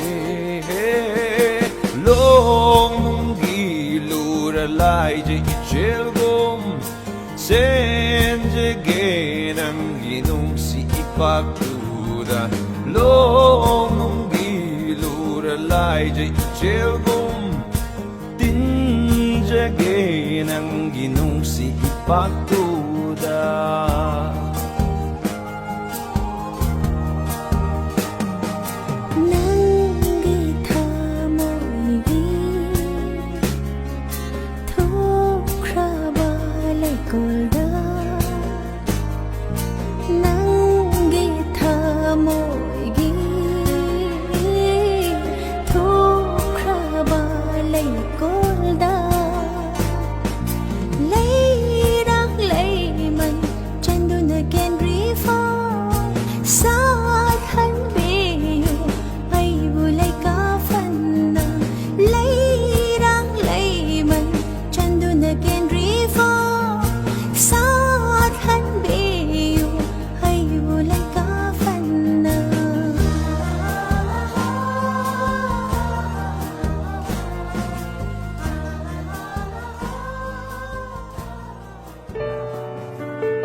loisanaba tꯧrodana thengkrani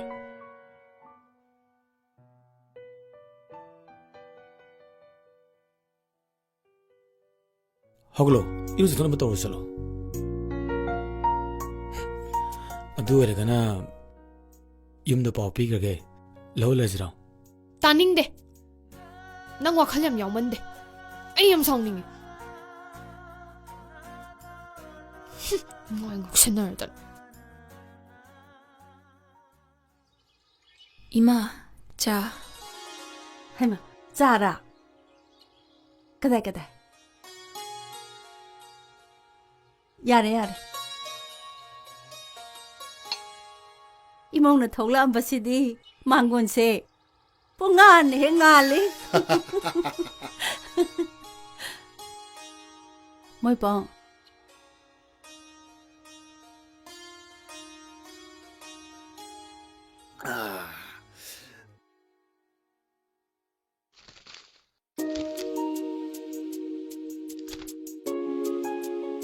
से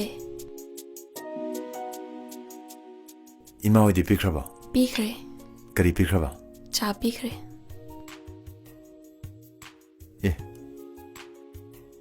नोय उमना चा थागा ऐंगोंदा संगोम पिरिसना करिगे खरे हे नुंगसितैनि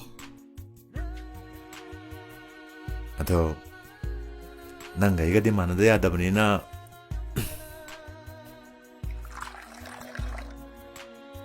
से नंगी तंखाय माइगी तंखाय मा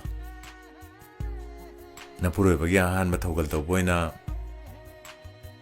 नंगना पोरई संगोम से नखुतना ऐंगोंदों ते लौदना अस तल्लिदा इकाइजे अस कना लेदना इकाइदोयबा से इलोबा इल्लगा महाव हेनगद्रा अस महावदा नते से नंगना बु इलदिने संगोम से यारबा विटामिन सी दो जेट फु यावगिदोनि से इलोबा तल्लेबा इमा अमुचंग अदी कमाई तौने यारे पुथोर काइनो हुइदर काइनो पिथोर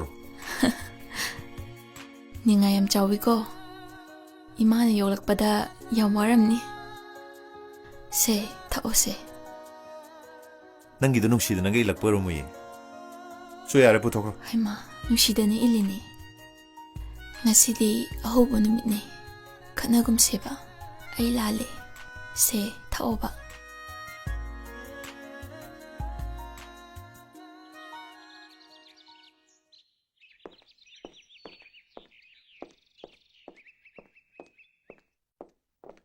पाबो ओ इबुंगा नंग यौराब्रा आई यौजरे पाबो ट्रैफिक जाम ओबिदा लंबी दिंगा पल्लुरे पाबो शे मुआ नंग ऑर्डर थोबनी हा असिंग मेरे पाबो थोबनी ने पाबो यारे इमा यारे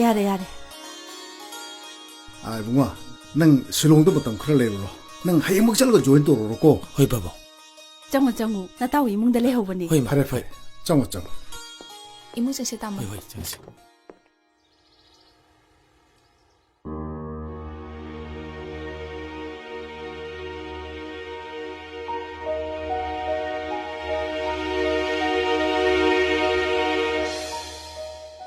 ꯀꯟꯐꯥꯔꯝ ꯑꯣꯏꯔꯦꯅꯤ. ꯑꯁ ꯀꯃꯥꯏꯅ ꯇꯧꯅꯤ ꯁꯤꯗꯤ?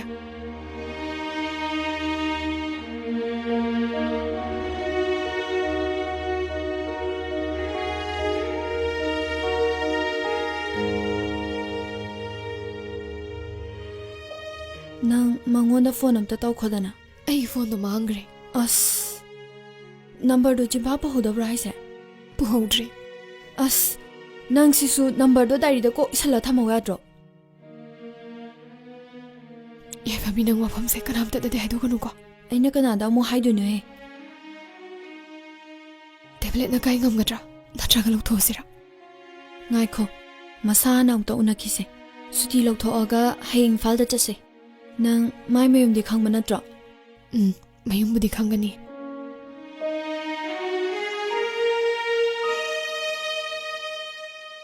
ꯑꯕꯗꯨꯜꯂꯥ ꯅꯪ ꯂꯥꯛꯏꯕ꯭ꯔꯣ? ꯑꯧ ꯏꯆꯦ ꯌꯥꯛ ꯂꯥꯛꯆꯔꯤ. ꯏꯕꯥꯏꯕꯨ ꯌꯥꯔꯦ. ꯏꯆꯦ ꯉꯥ ꯑꯌꯥꯏꯕ ꯈꯔꯒ ꯌꯥꯛꯀꯤ ꯏꯪꯈꯣꯜꯗ ꯍꯧꯕ ꯃꯅꯥ ꯃꯁꯤꯡ ꯈꯔꯒ ꯇꯨꯝ ꯄꯨꯖꯔꯛꯄꯅꯤ. ꯑꯣꯟꯊꯣꯛ ꯌꯥꯝ ꯄꯣꯔꯛꯑꯦꯗꯀꯣ. ꯌꯥꯝꯗꯦꯗ ꯏꯆꯦ. ꯑꯕꯗꯨꯜ ꯅꯪꯗꯤ ꯅꯀꯣꯏꯒ ꯁꯤꯟꯅꯥꯡ ꯀꯣ ꯂꯥꯛꯑꯦ ꯀꯩꯗꯧꯔꯦ? ꯁꯤꯗ ꯂꯥꯛꯄꯁꯤ ꯏꯕꯥꯏ ꯂꯩꯔꯤꯕ ꯀꯩꯔꯣꯜ ꯂꯩꯀꯥꯏ ꯃꯃꯥꯡ ꯑꯁꯤꯗ ꯐꯖꯗꯦꯅ ꯌꯥꯛꯅ ꯂꯝꯗꯝꯁꯤꯒꯤ ꯆꯠꯅꯔꯣꯟꯁꯨ ꯈꯔ ꯉꯥꯛꯇꯕ ꯌꯥꯗꯦꯗꯣ ꯏꯕꯥꯏ. ꯍꯥꯏ ꯃꯗꯨ ꯍꯥꯏꯕ ꯌꯥꯗꯦ ꯑꯗꯨ. ꯅꯥꯠꯀꯤ ꯑꯣꯏꯕ ꯏꯁꯥꯒꯤ ꯂꯥꯏꯅꯤꯡ ꯂꯥꯏꯁꯣꯟ ꯍꯥꯏꯕꯁꯦ ꯃꯗꯨ ꯊꯥꯗꯣꯛꯄ ꯌꯥꯕ ꯅꯠꯇꯦ. ꯇꯨꯒꯤꯕꯨꯗꯤ ꯏꯕꯥꯏ ꯌꯥꯛꯀꯤ ꯇꯨꯕꯤꯁꯤ ꯌꯥꯎꯖꯔꯤꯗ. ꯂꯝꯕꯤꯗ ꯂꯥꯛꯄꯗꯗꯤ ꯎꯞꯄꯒ ꯂꯥꯛꯆꯔꯤꯕꯅꯤ ꯏꯕꯥꯏ. ꯊꯣꯛꯂꯛꯎꯅꯦ. ꯕꯕꯥ ꯅꯆꯥ ꯈꯨꯔꯨꯝꯖꯔꯤ. ꯏꯕꯨꯡꯉꯣ ꯅꯪꯗꯤ ꯀꯗꯥꯏ ꯆꯠꯇꯧꯔꯤꯕ?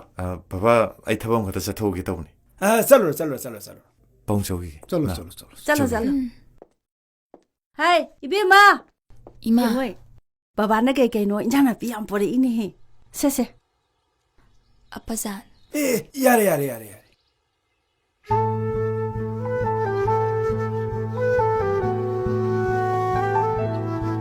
ꯕꯦꯃꯥ ꯉꯁꯤ ꯅꯪꯅ ꯃꯩꯇꯩꯒꯤ ꯅꯥꯠꯀꯤ ꯑꯣꯏꯕ ꯆꯠꯅꯕꯤ ꯉꯥꯛꯇꯨꯅ ꯂꯩꯔꯝꯕꯁꯦ ꯏꯄꯥ ꯄꯦꯜꯂꯦ. ꯑꯩꯈꯣꯏꯒꯤ ꯆꯠꯅꯕꯤꯅ ꯌꯥꯗꯗꯅ ꯏꯄꯥꯅ ꯅꯪꯕꯨ ꯏꯟꯊꯣꯛꯈ꯭ꯔꯕꯁꯨ ꯃꯇꯝ ꯄꯨꯝꯕꯗꯅꯦ 이바이가 이씨가세 능 루나 떠고 ꯍꯣꯏ 아빠잔. ꯁꯦ ꯕꯕꯥꯅ ꯄꯣꯔꯛꯏꯕ ꯀꯩꯅꯣ ꯃꯌꯥꯝꯁꯦ ꯄꯨꯁꯜꯂꯣ. ꯕꯕꯥꯁꯨ ꯉꯁꯤꯗꯤ ꯆꯥꯛ ꯆꯥꯔꯗꯧꯅꯦ ꯑꯩꯈꯣꯏꯗ. ꯆꯪꯉꯣ. ꯄꯨꯁꯜꯂꯣ. 아빠 이문경씨 비용 떠오르세. 아이고 야래 이빠네 이바이가 와리 좀 살래리게 야래 abdul nang piano hong tur cho 야니데 이바이 ya ba ya roi ne nang na khali do ai khangi nasagi yumdi nang yum natro akhoi masen nungsinar ga loire masidane adu da thina ba ya banate chongo abdul 야니데 지 chongo ai thuna laktoini leiramuko.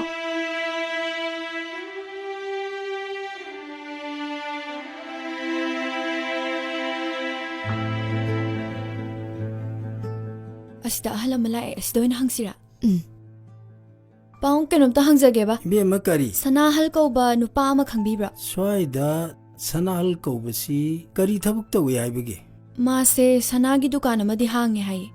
ꯁꯅꯥꯒꯤ ꯗꯨꯀꯥꯟ ꯍꯥꯡꯕ? ꯁꯅꯥꯒꯤ ꯗꯨꯀꯥꯟ ꯍꯥꯡꯕꯗꯤ ꯂꯩꯇꯦꯕꯨ. ꯕꯣꯕꯣ ꯀꯧꯕ ꯑꯃꯈꯛꯇꯪꯗꯤ ꯂꯩ. ꯀꯗꯥꯏꯋꯥꯏꯗꯒꯤꯅꯤꯕꯨ ꯍꯥꯏꯒꯦ? ꯎꯔꯤꯄꯣꯛꯇꯩꯅꯦ ꯍꯥꯏꯌꯦ ꯄꯥꯕꯨꯡ. ꯅꯣꯏ ꯑꯥꯗ ꯑꯁ꯭ꯋꯥꯏꯗ ꯀꯥꯇꯤ ꯍꯪꯉꯨꯔꯕ꯭ꯔꯣ? ꯍꯪꯉꯨꯔꯦ ꯑꯝꯇ ꯈꯪꯗꯦ ꯍꯥꯏꯍꯣꯏ. ꯑꯗꯨꯗꯤ ꯁ꯭ꯋꯥꯏꯗꯗꯤ ꯁꯅꯥꯍꯜ ꯀꯧꯕꯗꯤ ꯂꯩꯇꯦꯕꯨ. ꯕꯣꯕꯣ ꯀꯧꯕ ꯑꯃꯈꯛꯇꯪꯗꯤ ꯂꯩ. ꯕꯣꯕꯣꯗꯤ ꯅꯠꯇꯦ ꯄꯥꯕꯨꯡ. ꯑꯗꯨꯗꯤ ꯁ꯭ꯋꯥꯏꯗꯗꯤ ꯂꯩꯇꯦꯕꯨ. ꯑꯗꯨꯗꯤ ꯄꯥꯕꯨꯡ ꯑꯃꯨꯛ ꯆꯠꯂꯨꯈꯤꯒꯦ. ꯆꯠꯂꯣ.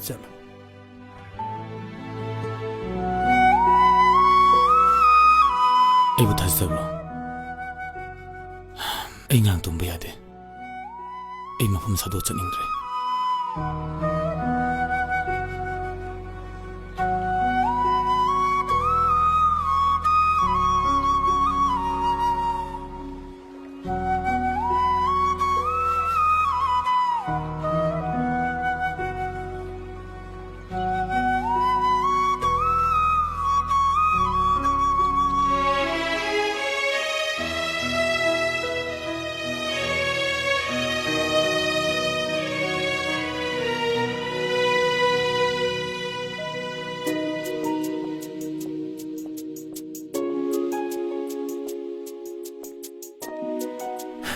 사실아. 나.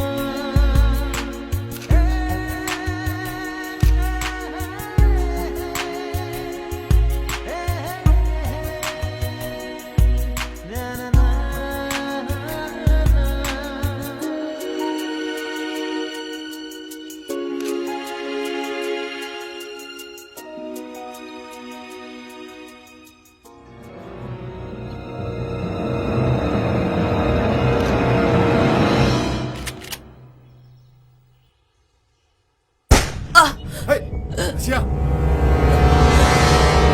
러시아! 에이! 러시아! 러시아! 러시아! 에이! 러시아!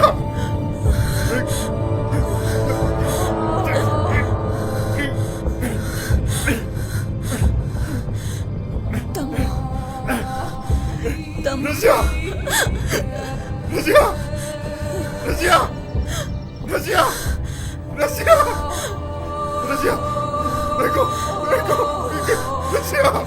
러시아! 그이런데 러시아! 가라 러시아! 러시아!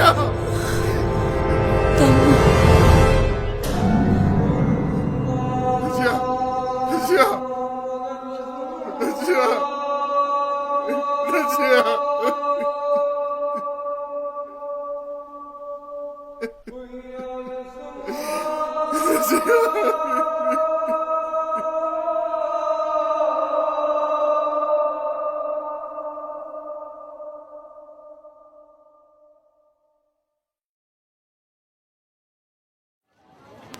thang tự nhiên cái là cái này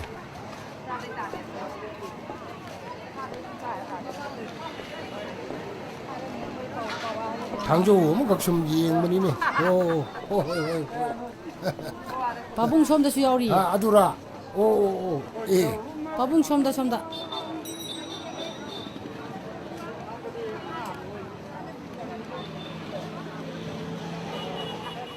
아파봐 탕네. 마만 khá 홍나 사자르게. 시부 까야노 아이는 저 훈명 가게 좋은 자반네 봐. 저훈 바우당 해피비로. 예. 그땅 따우다 마홀부디 오이라버네 자니 양카이당 해피비로. 짠이 양카이 오 세마야 가디 따로 있고 따로 까임 따로 해 토 양파고. 세세세 용절로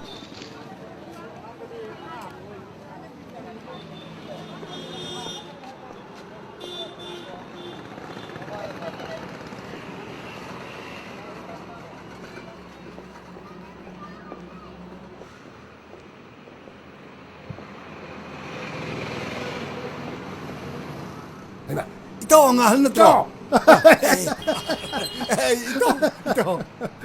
그도 메뉴 또 위라이시고 ay sida poche ikara thalo thajin to jaram ba. 하리 타먹도 dum짜타 비리고 숨짜타 자리. 탕시 레비루 브라카.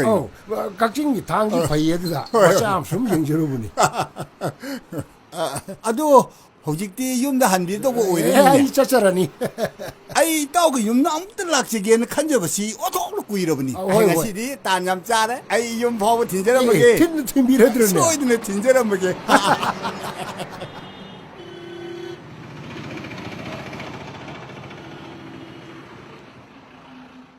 hinkhol thaw mayam ji yengsiling de taw de ngang to thoro ngam dia da ai bema nang leibrang to thoro hai 야오라 영어이 라이브는 바봉시 마사 강부라 에이 닝싱부터 그래 에이 아이니 해와리 또와 바봉 이보홀 해도 라이브 바봉신이네 야래 바봉 솜다가 같이 링절라지 호이 랭카피로 바봉 랭신비요 부상으로 짱어 하이 너희 하이 마히 갈이 잡라 까이 놓고 세모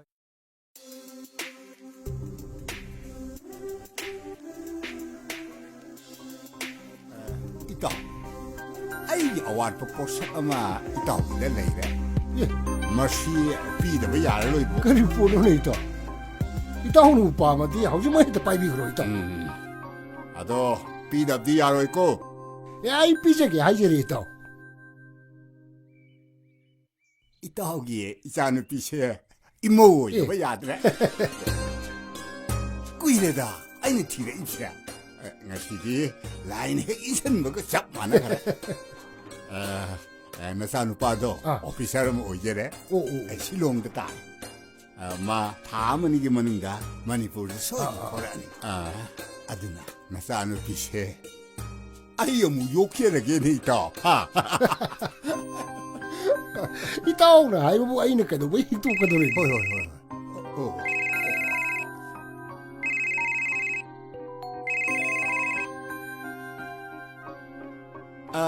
이봉아.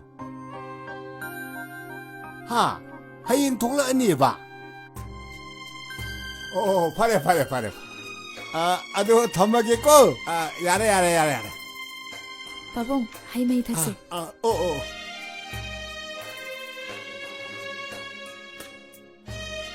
아도 이파디 샤기네 하는 거 입듯이 어렵더래. 야하니다 빠봉. 나코.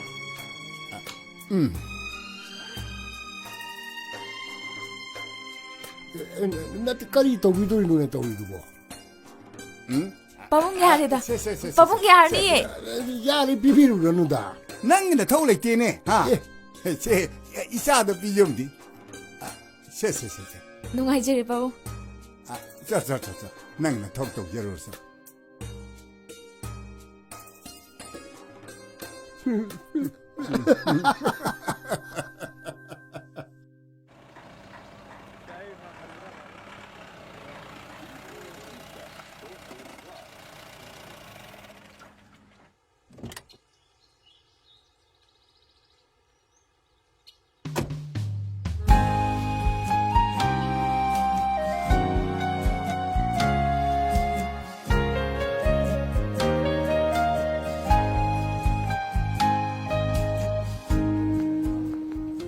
ꯅꯪꯗꯤ ꯅꯁꯥ ꯌꯥꯝ ꯐꯩꯌꯦ ꯍꯣꯏ ꯀꯩꯁꯨ ꯇꯧꯗꯦꯀꯣ ꯇꯧꯗ꯭ꯔꯤ six ꯌꯥꯝ ꯐꯩꯅꯦ ꯁꯤꯗ ꯄꯨꯔꯝꯕ ꯊꯔꯣ ꯑꯁꯪꯕꯤꯗꯨꯕꯨ ꯂꯩꯔꯤꯕꯣ ꯂꯩꯇ꯭ꯔꯦ ꯃꯥꯗꯤ ꯀꯥꯏꯗ ꯄꯨꯒꯒꯦ ꯃꯥꯗꯤꯀꯣ ꯃꯄꯥꯟꯂꯣꯝꯗ ꯄꯨꯈ꯭ꯔꯦ ꯍꯥꯏꯕꯅꯤ ꯑꯗꯣ ꯌꯥꯏꯐꯕꯤꯗꯤ ꯂꯩꯔꯤꯕ ꯅꯠꯇ꯭ꯔꯣ ꯃꯥꯁꯨ ꯄꯨꯈꯤꯗ꯭ꯔꯦ ꯃꯥꯁꯨ ꯆꯠꯈ꯭ꯔꯦ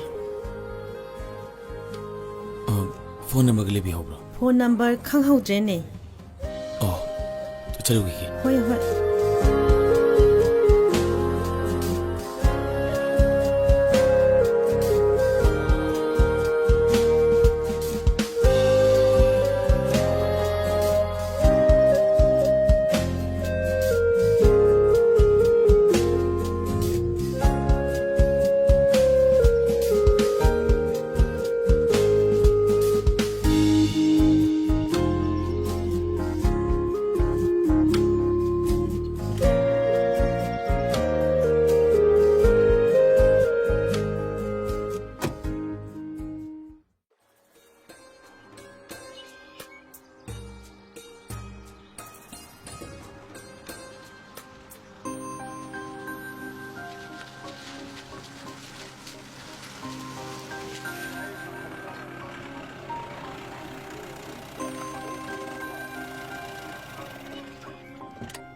ꯀꯩꯅꯣꯝꯇ ꯍꯪꯖꯒꯦꯕ ꯀꯔꯤ ꯍꯥꯏꯕꯤꯒꯗꯕ ꯁ꯭ꯋꯥꯏꯗꯒꯤ ꯅꯔꯁ ꯑꯣꯏꯕ ꯊꯔꯣ ꯑꯁꯪꯕꯤ ꯈꯪꯕꯤꯕ꯭ꯔꯣ ꯁ꯭ꯋꯥꯏꯗꯗꯤ ꯊꯔꯣ ꯑꯁꯪꯕꯤ ꯀꯧꯕꯗꯤ ꯂꯩꯇꯦ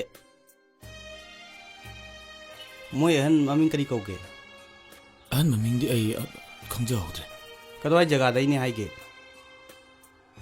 ꯁ꯭ꯋꯥꯏ ꯊꯣꯡ ꯃꯄꯥꯟꯗꯩꯅꯦꯅ ꯍꯥꯏꯌꯦ ꯃꯥꯗꯤ ꯊꯣꯡ ꯅꯛꯄ ꯁ꯭ꯋꯥꯏꯒꯤ ꯂꯩꯁꯥꯕꯤꯁꯤꯡꯗꯤ ꯑꯩꯅ ꯑꯌꯥꯝꯕ ꯂꯣꯏ ꯈꯪꯅꯤꯅ ꯑꯗꯣ ꯊꯔꯣ ꯑꯁꯪꯕꯤ ꯀꯧꯕꯗꯤ ꯂꯩꯇꯦ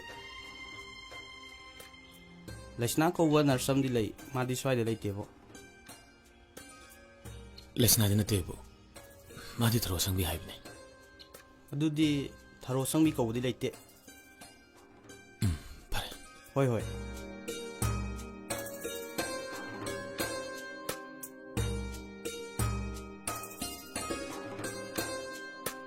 ꯑꯩꯒꯤ ꯃꯤꯡ ꯊꯔꯣ ꯑꯁꯪꯕꯤ ꯀꯧꯏ ꯁꯦꯔꯧꯗꯩꯅꯤ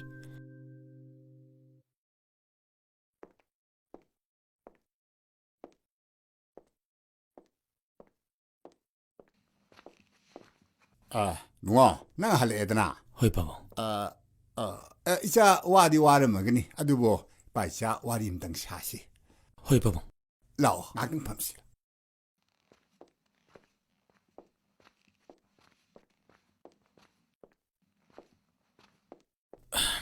ꯀꯩ ꯂꯩꯒꯦ ꯄꯥꯕꯨꯡ ꯅꯪꯁꯨꯅꯦ ꯍꯦꯛ ꯊꯣꯛꯂꯛꯄꯒ ꯅꯪꯒꯤ ꯊꯕꯛ ꯃꯌꯥꯝ ꯑꯃ ꯆꯠꯊꯣꯛꯇꯨꯅ ꯂꯩꯔꯦ 이빠ꯔꯁꯨ ꯌꯨꯝꯒꯤ ꯊꯕꯛ ꯃꯌꯥꯝ ꯑꯁꯤꯅ ꯌꯥꯝꯍꯟꯈꯤꯕꯅ ꯉꯥꯏꯍꯥꯛꯇꯪ ꯐꯝꯃꯤꯟꯅꯗꯅ ꯏꯄꯥ ꯋꯥꯔꯤ ꯁꯥꯟꯅꯃꯤꯟꯅꯕ ꯐꯪꯗꯦ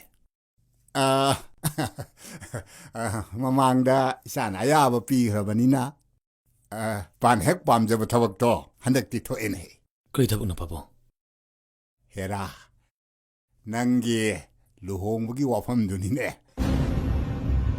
ꯌꯦꯡꯉꯣ ꯅꯨꯄꯤ ꯃꯆꯥꯗꯣ ꯌꯥꯝ ꯏꯪ ꯇꯞꯄꯤ ꯃꯁꯛꯁꯨ ꯌꯥꯝ ꯐꯖꯩ ꯑꯩꯒ ꯌꯥꯝ ꯂꯨꯅ ꯇꯤꯟꯅꯕ ꯏꯇꯥꯎ ꯑꯃꯈꯛꯀꯤ ꯃꯆꯥꯅꯤ ꯏꯄꯥꯅ ꯍꯦꯛ ꯄꯥꯝꯖꯕ ꯏꯃꯧꯍꯣꯏꯗꯣ ꯊꯣꯛꯑꯦꯅꯦ ꯀꯩ ꯂꯝꯗꯩꯅꯣ ꯄꯥꯕꯨꯡ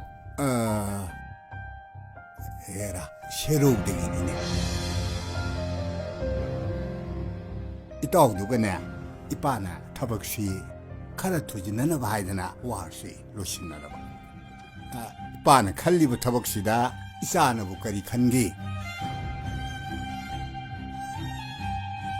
ꯄꯥꯕꯨꯡꯅ ꯐꯅꯤ ꯍꯥꯏꯕꯗꯣ ꯁꯨꯝ ꯇꯧꯕꯤꯔꯣ 이빠 ꯅꯨꯡꯉꯥꯏꯔꯦ ꯑꯗꯣ 이사ꯕꯨ 와ꯈꯜ 이nung ꯅꯨꯡꯉꯥꯏꯇꯕꯒꯨꯝꯅ ꯎꯏ ꯀꯔꯤ ꯇꯧꯕ ꯌꯥꯎꯔꯒꯦ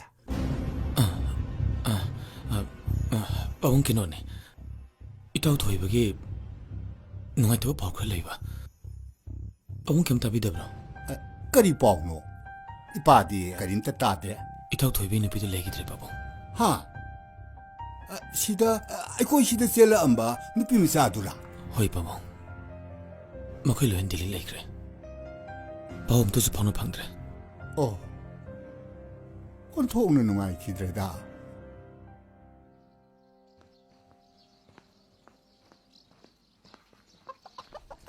ꯇꯥꯗꯥ ꯍꯥꯎꯅꯦ ꯀꯗꯥꯏ ꯆꯠꯄꯤꯗꯣꯏꯅꯣ ꯑꯩ ꯏꯝꯐꯥꯜ ꯆꯠꯂꯨꯒꯦꯅ ꯇꯧꯅꯤ ꯑꯉꯥꯡꯒꯤ ꯂꯨꯍꯣꯡꯕꯗꯨꯅ ꯀꯩꯗꯧꯉꯩ ꯇꯥꯔꯒꯦ ꯃꯁꯦꯝꯅꯤ ꯀꯩꯅꯣ ꯕꯥꯔꯇꯣꯟ ꯐꯪꯗ꯭ꯔꯤꯕ꯭ꯔꯣ ꯕꯥꯇꯣꯟꯕꯨꯗꯤ ꯌꯧꯔꯛꯄ ꯑꯗꯣ ꯅꯨꯃꯤꯠꯇꯣ ꯀꯥꯎꯊꯣꯛꯈ꯭ꯔꯕ ꯅꯪ ꯑꯁꯤꯗꯤ ꯅꯠꯇꯦ ꯂꯥꯛꯇꯅ ꯈꯔ ꯁꯤꯜ ꯂꯥꯡ ꯇꯧꯔꯒꯦꯗꯤ ꯍꯥꯏꯗꯗꯅ ꯑꯩꯅ ꯍꯦꯟ ꯂꯥꯛꯅꯤꯡꯉꯤꯅꯦ ꯑꯗꯣ ꯏꯀꯥꯏꯕꯩ ꯋꯥꯅꯤꯗ ꯀꯩꯗꯧ ꯏꯀꯥꯏꯗꯣꯔꯤꯕ ꯅꯨꯃꯤꯠꯇꯨ ꯈꯔ ꯉꯟꯅ ꯂꯥꯛꯎꯀꯣ ꯅꯆꯥꯅꯨꯄꯤꯒ ꯅꯕꯥꯅꯤ ꯆꯥꯛ ꯆꯥꯃꯤꯟꯅꯗꯣꯔꯤꯅꯤ ꯍꯣꯏ ꯈꯪꯉꯕ ꯂꯥꯛꯆꯒꯦ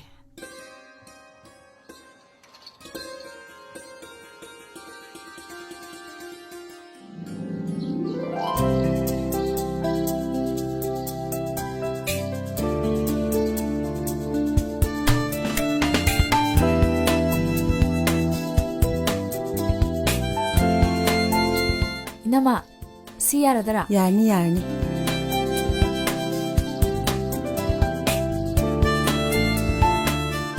마 마마. 거의 이용자래. 바래. 레스나줄 라이니.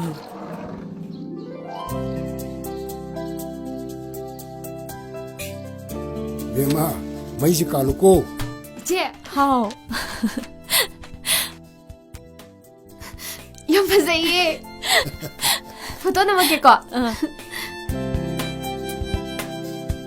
ꯁꯦ ꯅꯣꯛꯂꯣ ꯔꯦꯗꯤ 1 2 3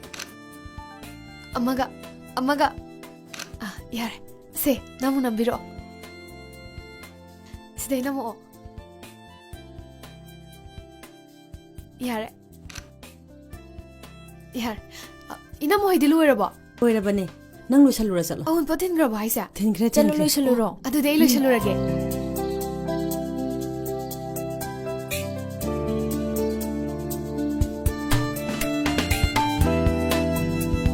예스나, ꯅꯪ ꯂꯣꯏꯁꯜꯂꯕꯣ?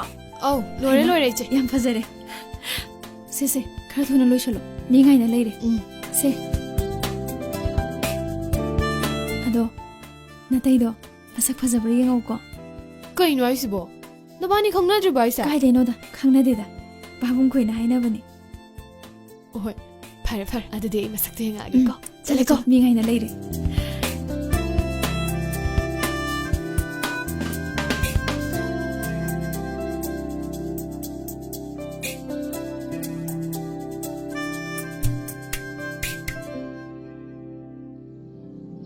와우 ꯀꯥꯁꯤꯗꯤ ꯌꯥꯝ ꯐꯖꯩꯍꯦ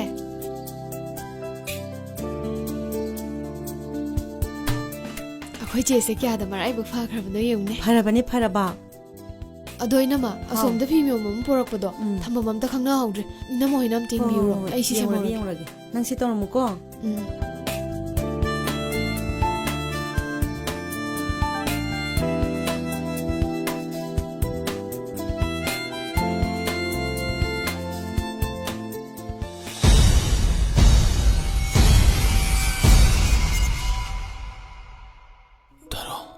ꯊꯝꯃꯣ ꯅꯪ ꯃꯐꯝꯁꯤꯗ ꯀꯝꯗꯧꯅ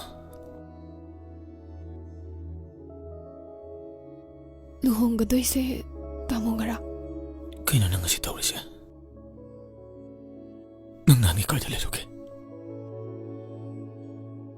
ꯑꯩꯅ ꯅꯪꯕꯨ ꯀꯌꯥꯒꯤ ꯃꯇꯤꯛ ꯋꯥꯅ ꯊꯤꯈꯤꯕ ꯐꯣꯟ ꯇꯧꯕꯁꯨ ꯄꯥꯏꯔꯛꯇꯕ ꯍꯣꯁꯄꯤꯇꯥꯜ ꯆꯠꯂꯕꯁꯨ ꯂꯩꯔꯝꯗꯕ ꯅꯪꯒꯤ ꯈꯨꯟꯗꯨꯗꯁꯨ ꯅꯪꯕꯨ ꯀꯅꯥꯝꯇꯅꯁꯨ ꯈꯪꯗꯦ ꯇꯥꯃꯣꯒ ꯊꯦꯡꯅꯈꯤꯕ ꯅꯨꯃꯤꯠꯇꯨꯗꯩ ꯏꯀꯨꯏ ꯀꯨꯏꯗꯅ ꯑꯩꯒꯤ ꯐꯣꯟꯗꯣ ꯃꯥꯡꯈ꯭ꯔꯦ ꯑꯩꯈꯣꯏ ꯂꯩꯀꯥꯏꯗꯨꯗ ꯑꯩꯕꯨ ꯂꯩꯁꯅꯥ ꯍꯥꯏꯗꯨꯅ ꯃꯌꯥꯝꯅ ꯈꯪꯅꯕꯅꯦ ꯑꯗꯨꯃꯗꯤ ꯑꯩ ꯇꯥꯃꯣꯗ ꯍꯥꯏꯍꯧꯗ꯭ꯔꯦ ꯑꯩꯁꯨ ꯇꯥꯃꯣꯒꯤ ꯈꯣꯡꯒꯨꯜ ꯂꯤꯖꯔꯛꯈꯤ ꯑꯩꯅ ꯍꯪꯕꯗ ꯇꯥꯃꯣꯒꯤ ꯂꯩꯀꯥꯏꯗꯨꯗ ꯇꯥꯃꯣ ꯈꯪꯕ ꯀꯅꯥꯁꯨ ꯂꯩꯔꯝꯗꯦ ꯁꯅꯥꯒꯤ ꯗꯨꯀꯥꯟ ꯍꯥꯡꯕ ꯕꯣꯕꯣ ꯀꯧꯕ ꯑꯃꯗꯤ ꯈꯪꯉꯦ ꯍꯥꯏ ꯕꯣꯕꯣꯗꯣ ꯑꯩꯒꯤ ꯑꯇꯣꯞꯄ ꯃꯤꯡꯅꯦ ꯈꯨꯗꯛ ꯊꯤꯕ ꯃꯤꯟ ꯐꯪꯕꯗꯒꯤ ꯑꯩ ꯁꯤꯂꯣꯡꯗ ꯃꯇꯝ ꯈꯔꯅꯤ ꯂꯩꯔꯨꯔꯦ ꯄꯨꯝꯅꯃꯛꯁꯦ ꯑꯩꯈꯣꯏꯅꯤꯒꯤ ꯃꯔꯛꯇ ꯀꯅꯥꯁꯨ ꯂꯥꯟꯗꯦ ꯑꯗꯨꯕꯨ ꯑꯩ ꯉꯁꯤ ꯅꯪꯒꯤꯗꯃꯛꯇ ꯂꯦꯞꯄꯤ ꯑꯩ ꯅꯪꯕꯨ ꯂꯧꯒꯅꯤ ꯅꯨꯄꯤꯗꯣ ꯑꯩꯒ ꯅꯨꯡꯁꯤꯅꯕ ꯅꯠꯇꯦ ꯃꯇꯝ ꯑꯗꯨ ꯍꯧꯈ꯭ꯔꯦ ꯇꯥꯃꯣ ꯅꯪꯒ ꯂꯨꯍꯣꯡꯒꯗꯣꯏ ꯅꯨꯄꯤꯗꯣ ꯑꯇꯩ ꯀꯅꯥꯁꯨ ꯅꯠꯇꯦ ꯑꯩꯒꯤ ꯆꯤꯆꯦꯅꯦ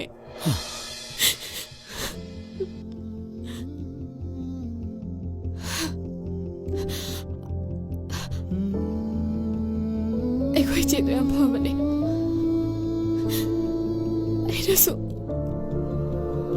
ꯈ꯭ꯋꯥꯏꯗꯒꯤ ꯅꯨꯡꯁꯤꯖꯕꯅꯦ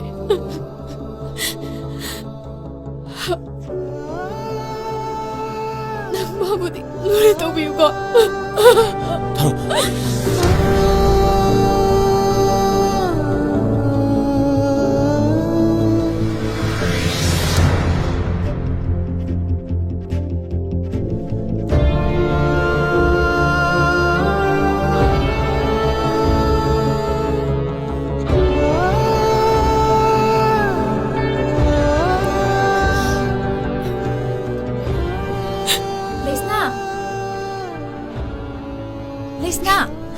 이제 나타이도 마sak 파서보라.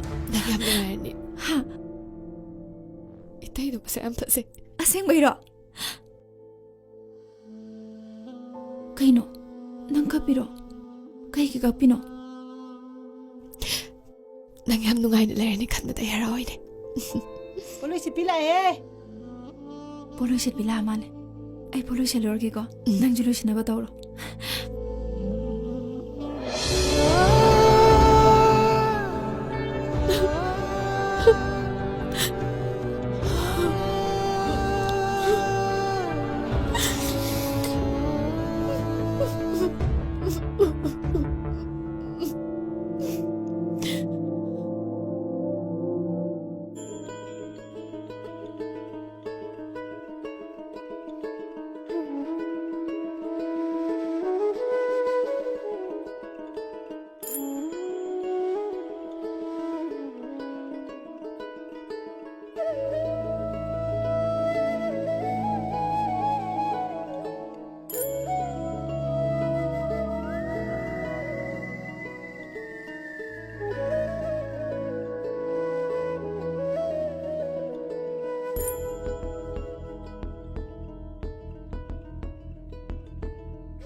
ꯇꯥꯃꯣ ꯈꯨꯗꯩꯁꯦ ꯍꯣꯡꯗꯣꯛꯄꯤꯔꯣ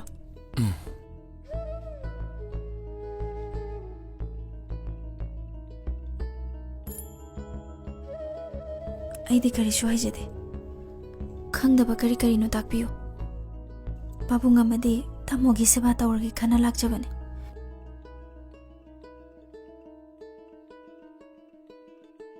ꯑꯩꯕꯨ ꯂꯨꯅ ꯇꯧꯕꯤꯌꯨꯀꯣ ꯌꯥꯔꯅꯤ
ꯄꯥꯕꯨꯡ ꯆꯥ ꯂꯩꯖꯔꯦ ꯑꯣ ꯊꯝꯃꯣ 이해 이빠디 가우드는 하여우드래도 찌니 탁부 짜디 이빠디 탁더부 꾸이러버니 아도 이모는 야한 하나 롤럭버니나 nga시디 이빠 타게 ꯄꯥꯕꯨꯡ ꯆꯤꯅꯤꯗꯤ ꯌꯥꯝ ꯊꯥꯛꯇꯕꯅꯦ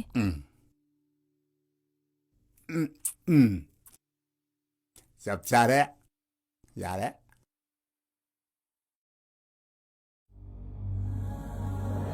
ꯂꯨꯍꯣꯡꯒꯗꯣꯏꯁꯦ ꯇꯥꯃꯣꯒꯔꯥ ꯅꯪꯒ ꯂꯨꯍꯣꯡꯒꯗꯣꯏ ꯅꯨꯄꯤꯗꯣ ꯑꯇꯩ ꯀꯅꯥꯁꯨ ꯅꯠꯇꯦ ꯑꯩꯒꯤ ꯆꯤꯆꯦꯅꯦ ꯇꯥꯃꯣ ꯆꯥꯁꯤꯗ ꯂꯩꯖꯔꯦ ꯉꯥꯏꯈꯣ ꯅꯪꯗꯤ ꯆꯥ ꯊꯛꯇꯕ꯭ꯔꯣ ꯊꯛꯑꯦ ꯀꯥꯏꯗ ꯂꯩꯍꯧꯒꯦ ꯑꯁꯣꯝꯗ ꯂꯩꯍꯧꯋꯦ ꯁꯤꯗ ꯄꯨꯔꯛꯑꯣ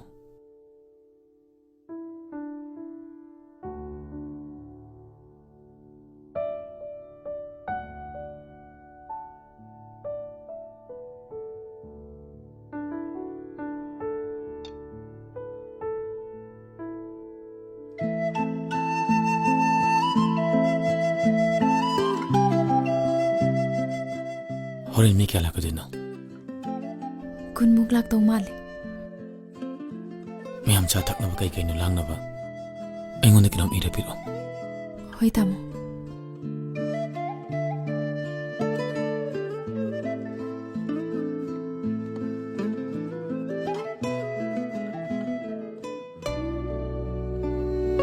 ingsi nang kitamukti lepi aina mulakani nupido aigi nusinaba nate nataydo masak fazaba yengawko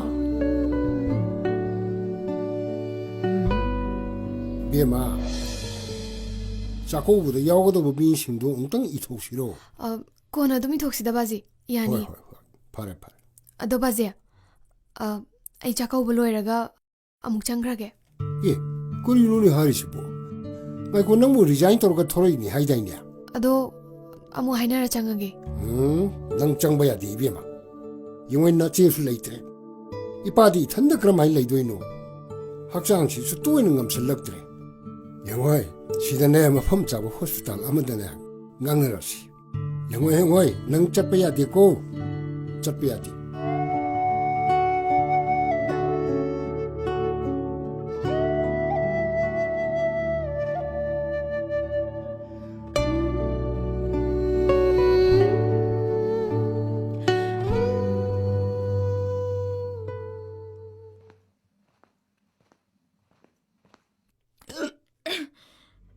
Kedore. Hey, kedore gimi. Kedore ginang bo. Kestawde. Sakit sam yomba. Yawde mi. Adu nang ogi to idu kay ginawa ba? Kestawde mi. Nang kedore ge habi ni mi. Tin yaw bijang charo ba na. Chahade mi tamo. Kestawde mi. ꯀꯩꯅꯣ ꯃꯤꯅ ꯍꯪꯒꯗꯕ ꯅꯣꯛꯅꯤꯡꯉꯤꯗꯤ ꯀꯩꯒꯤꯅꯣ ꯅꯪ ꯌꯥꯔꯣꯏ ꯉꯥꯏꯈꯣ ꯃꯤ ꯌꯥꯅꯤꯕ ꯆꯠꯇ꯭ꯔꯁꯨ ꯌꯥꯅꯤꯕ ꯑꯁ ꯍꯣꯔꯦꯟ ꯅꯨꯡꯗꯥꯡꯗ ꯑꯃꯨꯛ ꯍꯧꯔꯗꯤ ꯀꯝꯗꯧꯕ ꯑꯁ ꯍꯧꯔꯣꯏꯕ ꯀꯩꯁꯨ ꯇꯧꯔꯣꯏꯕ ꯂꯣꯏꯁꯜꯂꯣꯕ ꯍꯌꯦꯡ ꯑꯗꯨꯝ ꯆꯠꯁꯦꯕ ꯌꯥꯔꯣꯏ ꯍꯥꯏꯔꯒ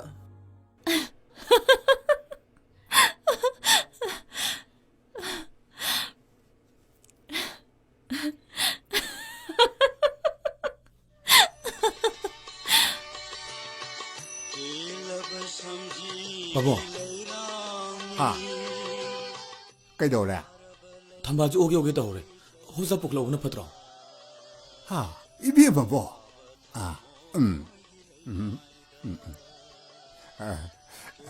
ꯑꯗꯣ ꯃꯥꯅꯕꯨ ꯀꯔꯤ ꯍꯥꯏꯒꯦ ꯃꯁꯥ ꯅꯨꯡꯉꯥꯏꯇꯦ ꯍꯥꯏꯕ꯭ꯔꯣ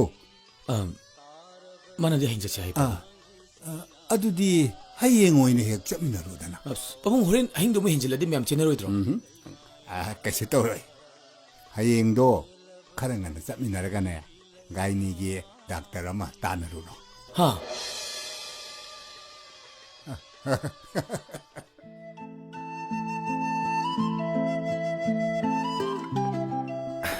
ꯅꯪ ꯂꯣꯏꯗ꯭ꯔꯤꯕꯣ ꯂꯣꯏꯔꯦ ꯂꯣꯏꯔꯦ ꯑꯁ ꯐꯖꯗꯅ ꯂꯩꯔꯕ ꯁꯛꯇꯨꯗꯅꯦ ꯌꯥꯝꯅ ꯍꯦꯟꯅ ꯇꯩꯁꯜꯂꯨꯔꯅꯨꯗ ꯀꯅꯥꯅ ꯑꯩꯕꯨ ꯐꯖꯩ ꯍꯥꯏꯔꯤꯕ ꯑꯩ ꯍꯥꯏꯁꯤꯅꯤꯅꯦ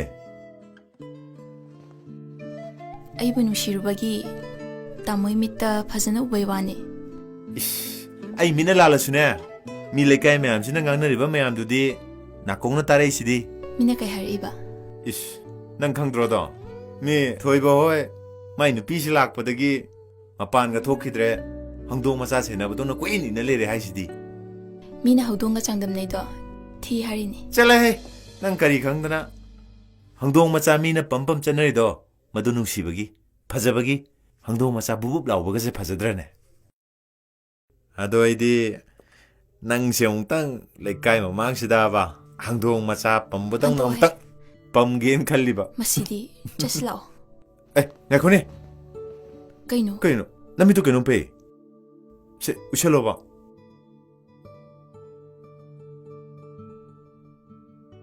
이붕아!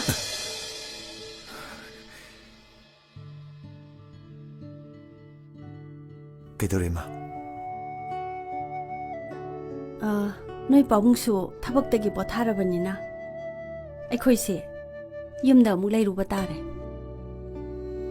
ꯑꯗꯣ ꯅꯪꯒꯤ ꯊꯕꯛꯇꯨꯁꯨ ꯃꯅꯤꯄꯨꯔꯗ ꯇꯥꯅꯕ ꯍꯣꯠꯅꯔꯁꯤꯗꯅ ꯍꯣꯏ ꯌꯦꯡꯉꯁꯤ ꯏꯃꯥ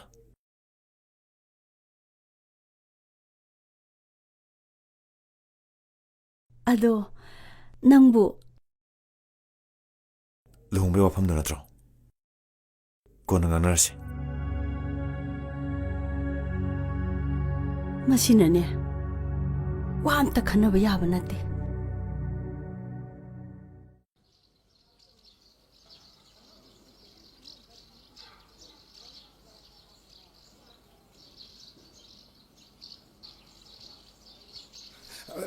Hey, Bima, 나치도. 그래도 바지야? 맞아는 뻔뻔이네. 하, 이제 봐. 뭐이네? Hey, 무슨. 난 찾아봤다 없어.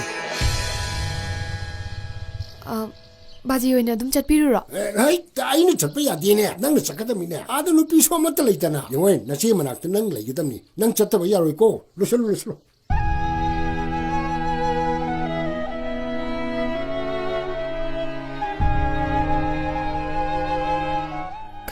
떠오르고 있으면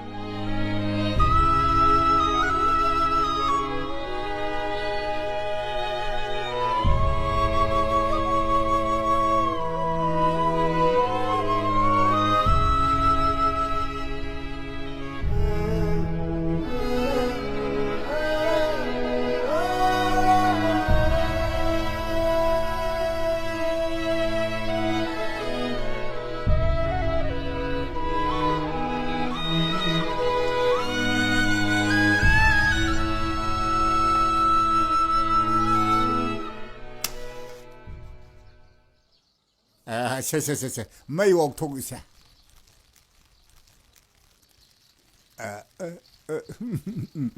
짱어 세 담나 잘로 이제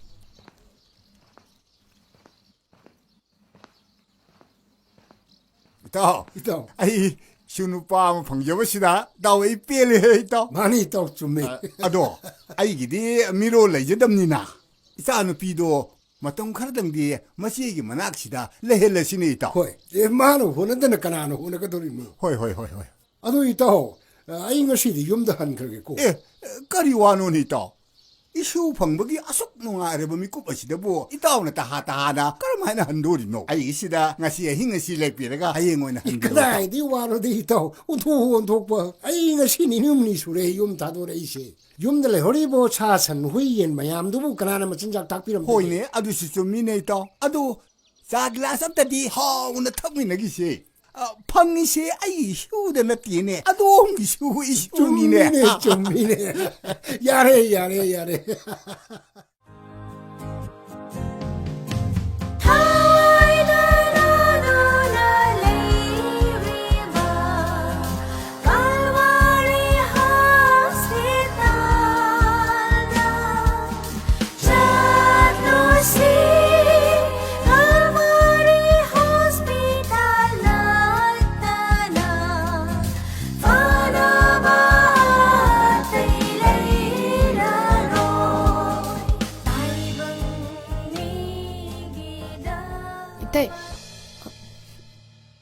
이따이 짝 당도 엄마 버네.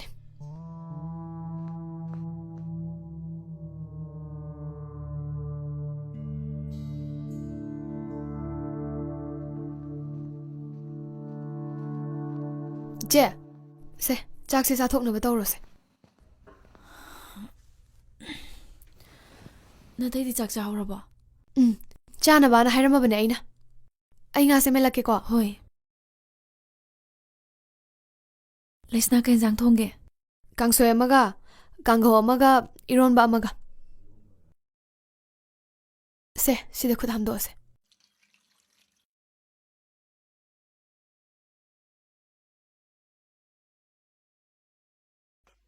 이생세.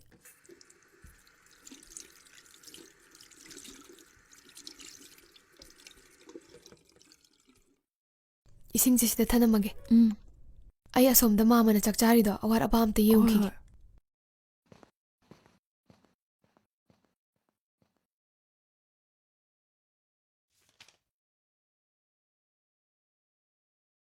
이붕어 자히 해나 인터레스 훌락다바 미 무슨 까야디 슈라 미세 바보 군묵 소래 바보 아두디 뭐 하나 승시에 가이토 그러시라 마사마사다 보험던디 하렴세 아두나 바라더라 마마 자스데 레저레 타무 이베마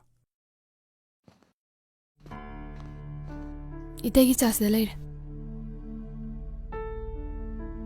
이베마 마마 낭시 아이나 그다이드 노모 우히금 도이다 마마 ꯑꯩ ꯃꯥꯟꯕꯁꯦ ꯌꯥꯝ ꯂꯩꯔ ꯃꯥꯜꯂꯦ ꯃꯤ ꯑꯇꯩꯅꯁꯨ ꯑꯗꯨꯃꯥꯏꯅ ꯍꯦꯛꯇ ꯍꯥꯏꯔꯛꯑꯦ ꯑꯗꯨꯃꯥꯏꯅ ꯍꯥꯏꯅꯕ꯭ꯔꯥ ꯑꯧ ꯃꯥꯃꯥ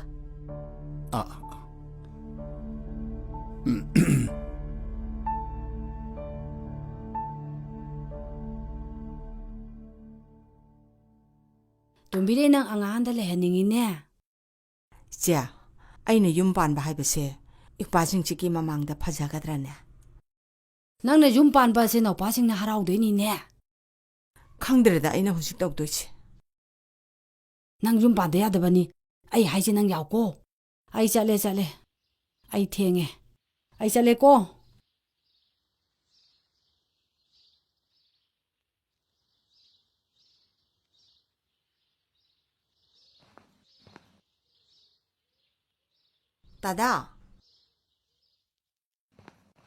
다다 짜 셈할게 아니 난 짜도 아좀 셈으로 아스 까이노 다다 타도오미 미마 망지대 파절부터 이집어 타도오미 다다 미마 망지 까이서 해봐 타도오 다다老师不正이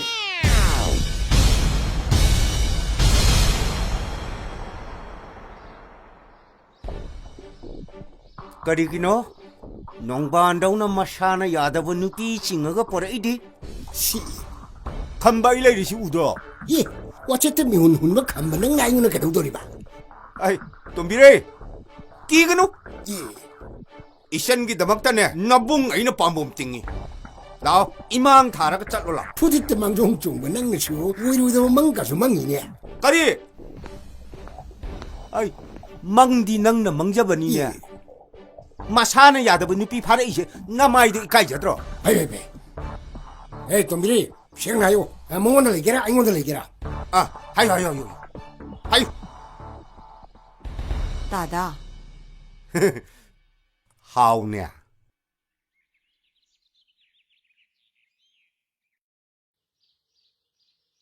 따다가디 마탕 맛복도 오이나 통나라시고. 하. 한도이 소그리 만바. 아이 돈비레 마탕 먹고가 낭 후이오이나 뽀라디 아이나 낭라우 히드라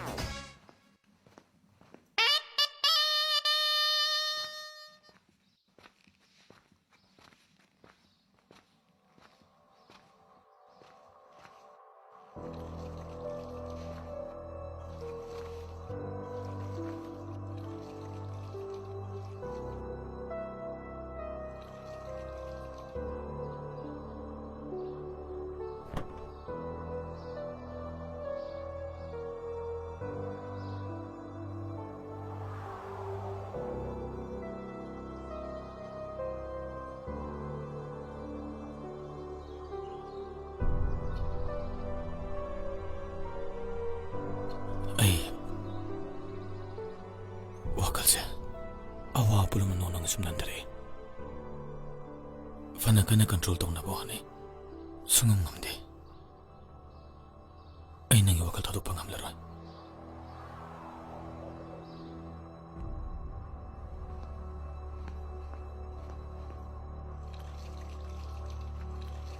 ꯑꯩꯅ ꯍꯥꯏꯁꯤ ꯅꯉꯣꯟꯗꯅꯤ 이때는 애원에게 빰이고 빠꿈치. 이때 할까노? 이제 러리바 낭원다부 아이나 이때 거우드나 마마 거거드로.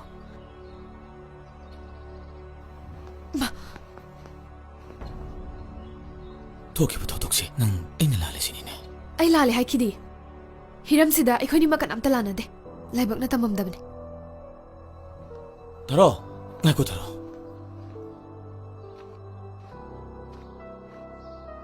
라이박 탐맘다비 야로이. 아이는 탐만가네. 마두나 칸타다바 나코이 누파 오이버기 앙아우보 와칼네. 이때 까나다바다 꼭 사나바 타박 따오라노. 아이가 이제가 레이너리바 누시마니세. 이때이나 강바나테. 강해. 아이로네 강해. 아이 다모이 짝이 뭐 작세. 마는 못할 방감데. ngamdaba yaroy. ngamdaba hotnagadabane. 이제다 kay watke. sakthi bro. Nangi thabak tama teng bang da bro. Nangna phana kanna haiduna suna. Aina ichegi phidamun gadaba nati. 타도 이때. 에이 코치 타도 이때.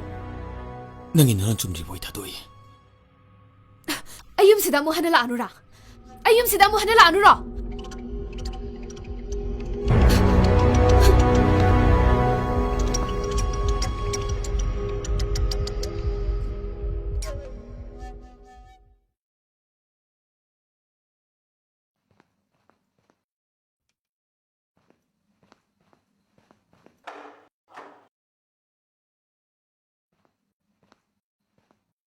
나나오 맞자. 아 이제 cây tàu rồi kìa, cây quạt liền. 야래다.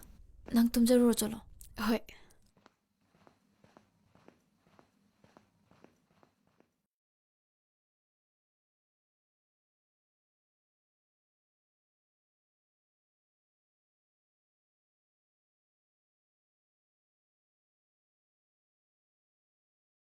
라이박 탐맘다비 야로이. 아이는 탐만가네. 마두나 칸타다바 나코이 누파 오이버기 앙아우보 와칼네. 이때 까나다바다 꼭 사나바 타박 따오라노. 아이가 이제가 레이너리바 누시마니세. 이때이나 강바나테. 강해. 아이로네 강해. 아이 다모이 짝이 뭐 작세. 마는 못할 방감데.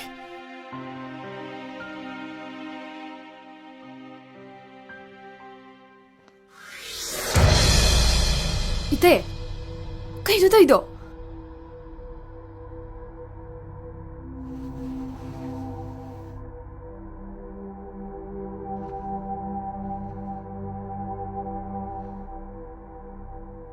ꯑꯩ ꯀꯔꯤ ꯍꯥꯏꯗꯣꯏꯅꯣ ꯈꯪꯗꯦ ꯊꯥꯔꯣ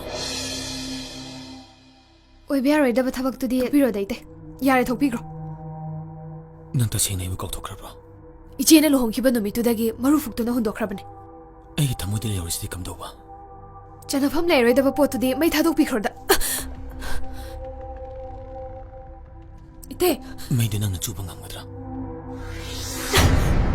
이때는 칼리도 수고해 왜 알아로이 ꯑꯩ ꯅꯉꯣꯟꯗꯒꯤ 이제는 해는 혹시 이제는ꯊꯃꯣꯏ ꯁꯣꯛꯀꯗꯕ ꯊꯕꯛꯁꯨ ꯑꯩ ꯄꯨꯟꯁꯤꯒꯤ ꯇꯧꯔꯣꯏ ꯌꯥꯔꯦ ꯊꯣꯛꯈ꯭ꯔꯣ 이때 ꯅꯪꯅ ꯍꯟꯖꯤꯟ ꯍꯟꯖꯤꯟ ꯇꯥꯜꯂꯁꯨ ꯑꯩꯗꯤ ꯆꯠꯂꯣꯏꯌꯦ ꯀꯥꯁꯤꯗ ꯅꯪꯒ ꯑꯩꯒ ꯂꯩꯒꯅꯤ ꯅꯪꯁꯤ ꯑꯩꯒꯤ ꯅꯨꯄꯤ ꯑꯣꯏꯈ꯭ꯔꯕꯅꯦ 이때 타도오세 사올라카노 이때 타도오세 ꯑꯩ ꯅꯪꯕꯨ ꯊꯥꯗꯣꯛꯑꯣꯏ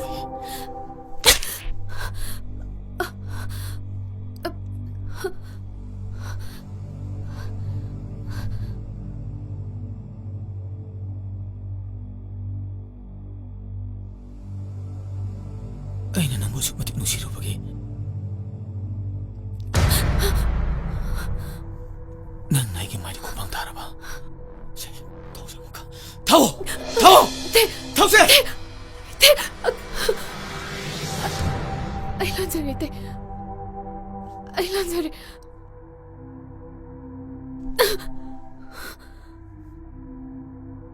ꯑꯩꯒꯤ ꯐꯤꯔꯦꯕ ꯃꯣꯏ ꯑꯩꯒ ꯅꯪꯒ ꯅꯨꯡꯁꯤꯅꯔꯝꯃꯦ ꯍꯥꯏꯕꯁꯦ ꯑꯩ ꯍꯧꯖꯤꯛ ꯅꯪꯅ ꯆꯦꯗ ꯍꯥꯏꯒꯅꯤ 이때 아도다디 하이비가노 아도게 와도 코치에다디 하이비가노 이때 이때 ꯑꯩ ꯁꯣꯏꯗꯅ 하이ꯒꯅꯤ 이때 아도게 와도 코치에다 하이비가노 이때 아이 제부 엽눅시에 아도게 와도 코치에다 하이비가노 아이 이때나 하이비도 아이 하라게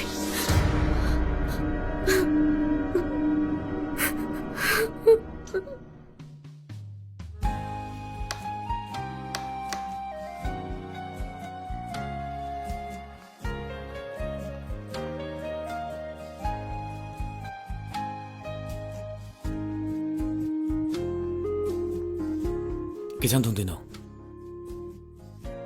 낭나 짜닝바 보롱가 탐제 난비가 통기 에 하오니해 하우나 바이다나 나나이 누비네 신자리바도 ꯑꯗꯨꯅꯦꯕ 그이누 가란 떨거노 이제 라디 엉파르다니 ꯂꯥꯛꯑꯣꯏꯃꯤ 아스 타도오바 ꯂꯥꯛꯑꯣꯏꯕ 이제 라디 엉 좁나니바 ꯂꯥꯛꯑꯣꯏꯃꯤ 타도오메 자대 타도 할까 Kailan tayo ito? Ha? Kailan ito isa? 이제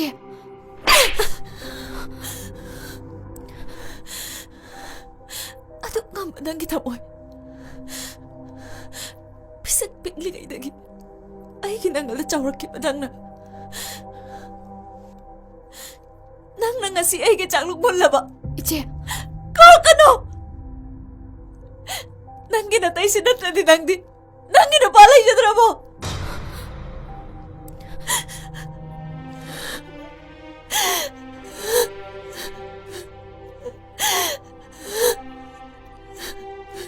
덤바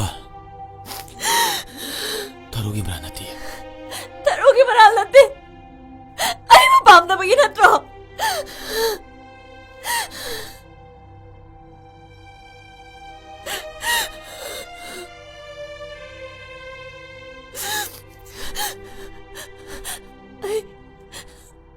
ay nakoy na karimdihin lalo nakoy nungay na lehoro ko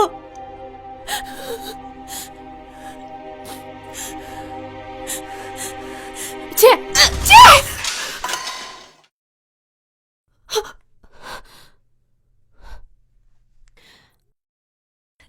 Kana malino si Bo. Bapa malira, mama malira. Bapa mali, mama mali.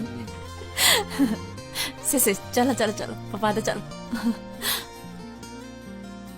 마탱드나 하. 마마 다 La, som la. Ting. Mama da. Ay ma, yadi. La. Se. Ting. Sanari ba ko? Iche, ayum dam ta chatluge ba. Yum chala kaidauge haino. Imanabigi popang ma pithoge. Aduga ayum chatabasu kuire. Ai khara leiraga amuk lakke. Poyengdudi bajida phone tawra haiko kaino. Aada leira kaidaurudoino. Haujikti ima leirabanina bajigidamakta waningai leitre. Thabakki men tadri bauba nang se leigadawbani. Tamo. Nahan private clinic amagi hainabadubu kamai tawkhrage. Noni lega dum law habne. As dukan dita. Jenims ki Oscar Krok trobne. Adudo ino hanarase. Selbu kya hairakadage. Kaino, haning mai sunu kaino. Thau pu soide di pita apni kaino. Form tharakpaga lavuna batawrase. Tamona khara sinbiro.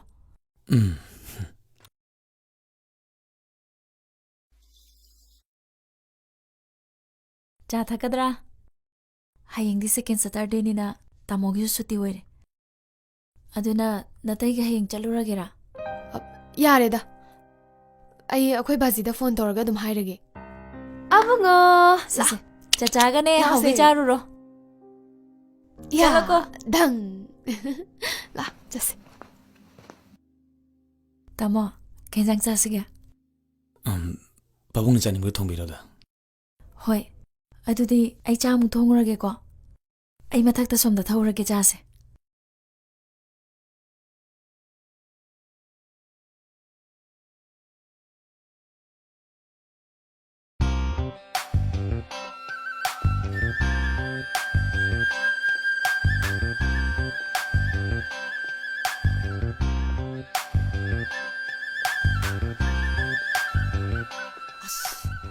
Miki mayu asuk ang nan besok kemana jangan ba.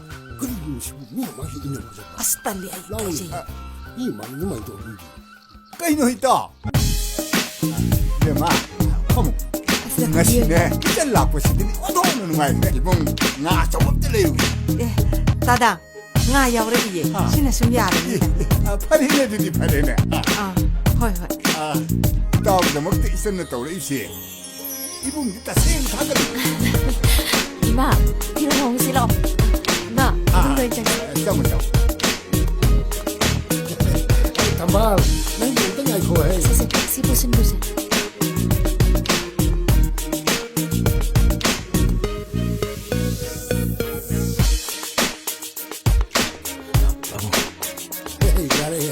Hey, kamu office tu ni berapa? Hoi Pabung. Yaradi kita ni tiang dah yaradi. Karena dulu waktu nang tahan ni.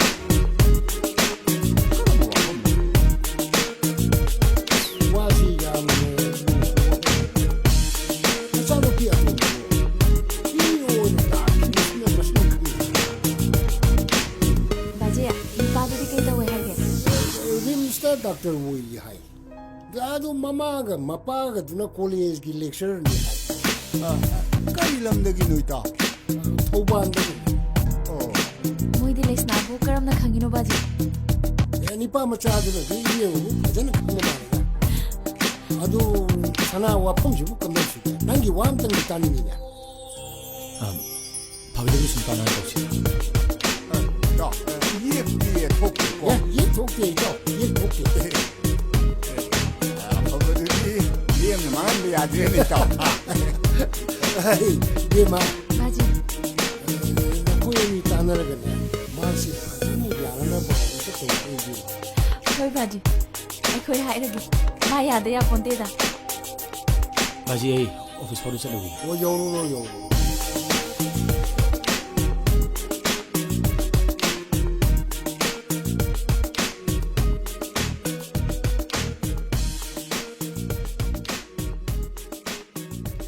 Chakchar baite.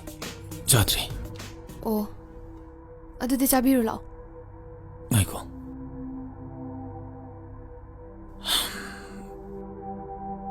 Pabung nang zahir mo mafamdo. Nachi nong na wari sarabro. Sare. Wafamdo. Nang kari kan ba? Iche khoi noi me amna sillabani na ya batare dana. Nang yabi yaroi. Ai bu thado mo nang kanam to sijum pambiya. Ite. Amtamun na kanthabiyo. Nangai gi mari sidi aron bane. Masina nong mafong lakpa mikupta iche gi punsidi kay oini. Matam dud aina solve tor kani. Adudi are palai taba ngai hakki pakhumne. ꯑꯣꯏꯕ ꯌꯥꯕꯗ ꯈꯟꯅꯁꯦ ꯑꯣꯏꯕ ꯌꯥꯕꯗꯤ ꯀꯩꯅꯣ ꯅꯪ ꯅꯨꯄꯥꯗꯨ ꯃꯇꯤꯛ ꯆꯥꯏ ꯍꯥꯏꯕꯗꯨꯗ ꯅꯪ ꯍꯦꯟꯅ ꯄꯥꯝꯁꯤꯜꯂꯛꯄꯤ ꯋꯥꯔꯣ ꯏꯇꯩ ꯄꯨꯟꯁꯤꯁꯦ ꯑꯩ ꯌꯨꯝ ꯄꯥꯟꯗꯅ ꯂꯩꯈꯤꯕꯁꯨ ꯉꯝꯒꯅꯤ ꯑꯗꯨꯕꯨ ꯈꯨꯗꯣꯡꯊꯤꯒꯗꯕ ꯂꯝꯕꯤ ꯑꯃꯗ ꯈꯪꯅ ꯈꯪꯅ ꯈꯣꯡ ꯊꯥꯡꯖꯤꯟꯕꯗꯣ ꯑꯩꯅ ꯄꯥꯝꯗꯕꯗꯒꯤ ꯑꯌꯥꯕꯗꯣ ꯑꯩꯅ ꯄꯤꯈꯤꯕꯅꯤ ꯑꯗꯨꯗꯤ ꯅꯪꯅ ꯑꯩꯅ ꯅꯍꯥꯟꯒꯤ ꯍꯥꯏꯕ ꯋꯥꯐꯝꯗꯨꯒꯤ ꯋꯥꯍꯟꯊꯣꯛ ꯀꯩꯅꯣ ꯉꯁꯤ ꯈꯟꯅꯈꯤꯕ ꯋꯥꯐꯝꯗꯣ ꯏꯇꯩꯁꯨ ꯌꯥꯎꯈꯤꯕ ꯅꯠꯇ꯭ꯔꯣ ꯀꯩꯒꯤ ꯑꯌꯥꯕ ꯄꯤꯔꯨꯏꯅꯣ ꯅꯨꯄꯥ ꯊꯣꯛꯅ ꯀꯩꯒꯤ ꯊꯤꯡꯗꯦ ꯑꯩꯗꯤ ꯅꯣꯏꯒꯤ ꯃꯥꯏ ꯉꯥꯛꯄꯤꯕꯅꯦ ꯃꯁꯤꯕꯨ ꯐꯣꯡꯗ ꯍꯥꯏꯕ ꯌꯥꯕ ꯋꯥꯔꯣ ꯐꯣꯡꯗ ꯍꯥꯏꯗ꯭ꯔꯗꯤ ꯑꯩꯕꯨ ꯁꯨꯝ ꯂꯣꯟꯅ ꯂꯧꯔꯒ ꯊꯝꯒꯦ ꯍꯥꯏꯔꯣ ꯍꯔꯣ ꯀꯥꯟꯗꯦ ꯏꯇꯩ ꯋꯥꯐꯝꯁꯦ ꯊꯨꯞꯆꯟꯁꯦ ꯑꯩ ꯏꯆꯦꯒꯤ ꯃꯀꯥꯗ ꯌꯦꯠꯄ ꯁꯨꯡꯉꯝ ꯉꯝꯃꯣꯏ ꯑꯗꯨꯒ ꯑꯍꯜ ꯂꯃꯟꯁꯤꯡꯗ ꯍꯥꯏꯈꯤꯕ ꯋꯥꯗꯣ ꯅꯁꯥꯅ ꯉꯛꯑꯣ ꯍꯦ ꯍꯔꯣ ꯅꯪ ꯑꯩꯒꯤ ꯁꯣꯏꯕ ꯌꯦꯡꯂꯒ ꯈꯨꯗꯣꯡꯆꯥꯕ ꯂꯧꯔꯤꯔ ꯈꯨꯗꯣꯡꯆꯥꯕ ꯂꯧꯕꯒꯤ ꯋꯥ ꯅꯠꯇꯤꯌꯦ ꯑꯃꯨꯛꯇꯗꯤ ꯈꯟꯊꯕꯤꯌꯨ ꯀꯩꯗꯧꯔꯒꯦ ꯑꯩ ꯈꯟꯊꯔꯣꯏꯌꯦ ꯑꯩ ꯁꯨꯀꯟ ꯈꯟꯊꯔꯣꯏꯌꯦ ꯑꯩ ꯅꯪꯕꯨ ꯂꯧꯒꯅꯤꯌꯦ ꯅꯪ ꯑꯩ ꯈꯨꯠꯇꯤꯟ ꯑꯇꯣꯞꯄ ꯁꯣꯏ ꯌꯥꯔꯣꯏ ꯑꯩꯁꯨ ꯏꯆꯦꯒꯤ ꯀꯥꯗ ꯁꯨꯡꯌꯦꯠ ꯌꯦꯠꯂꯣꯏ ꯄꯨꯟꯁꯤꯒꯤ ꯌꯦꯠꯂꯣꯏꯌꯦ ꯍꯦ ꯅꯪ ꯉꯝꯃꯗ꯭ꯔꯣ ꯅꯪ ꯉꯝꯃꯗ꯭ꯔꯣ ꯉꯝꯒꯅꯤ ꯑꯩ ꯉꯝꯅꯤꯌꯦ ꯆꯠꯂꯣ ꯍꯥꯏꯅꯤꯡꯕ ꯍꯥꯏꯖꯣ 이제다네 이번에 육신을 하이죠 잘라 ꯐꯩ ꯅꯪꯅ ꯑꯗꯨꯃ ꯂꯦꯞꯄ ꯉꯝꯂꯕꯗꯤ ꯑꯩꯗꯤ ꯀꯔꯤ ꯉꯝꯂꯣꯏ ꯅꯪꯒꯤ ꯅꯊꯧꯅ ꯌꯦꯡꯕ ꯇꯥꯔꯦꯗꯅ ꯑꯩꯅ ꯅꯪꯒꯤ ꯅꯆꯦ ꯂꯧꯕ ꯑꯦꯛꯁꯟꯗ ꯅꯪꯅ ꯊꯤꯡꯕ ꯉꯝꯒꯗ꯭ꯔꯣ ꯃꯔꯥ ꯂꯩꯖꯗꯕ ꯏꯆꯦꯗ ꯅꯪꯅ ꯀꯔꯤ ꯑꯦꯛꯁꯟ ꯂꯧꯈꯠꯇꯣꯏꯕ ꯃꯗꯨ ꯅꯪꯒꯤ ꯅꯇꯤꯛ ꯅꯠꯇꯤꯌꯦ 이틱 ꯂꯩ ꯂꯩꯇꯦꯗꯣ ꯈꯪꯕ ꯇꯥꯔꯦꯗꯅ ꯅꯪ ꯅꯆꯦꯁꯦ ꯅꯨꯡꯁꯤ ꯍꯥꯏꯃꯟꯗ꯭ꯔꯥ ꯅꯨꯡꯁꯤ ꯍꯥꯏꯔꯤꯕ ꯅꯆꯦꯁꯦ ꯉꯁꯤ ꯑꯩꯅ ꯂꯨꯈ꯭ꯔꯥꯕꯤ ꯑꯣꯏꯅ ꯇꯥꯔꯦꯗꯅ 이때 ꯗꯣꯂꯥꯟ ꯃꯇꯣꯟꯗ ꯆꯣꯡꯊꯔꯒ ꯑꯩ ꯁꯨꯁꯥꯏꯠ ꯇꯧꯒꯅꯤ 이때 이때 ꯍꯔꯣ ꯍꯔꯣ ꯍꯔꯣ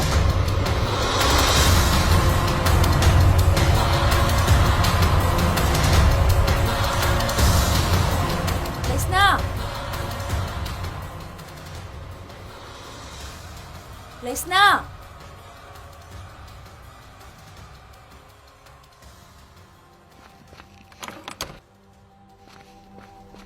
레스나! 하이마, 좀 레이르네 시디야. 하이마. 레스나! 레스나! 짝사르 시낭부 하고로네. 레스나!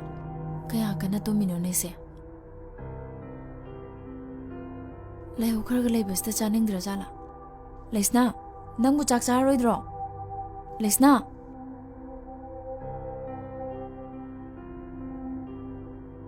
मखोंगा से लोइने इंगे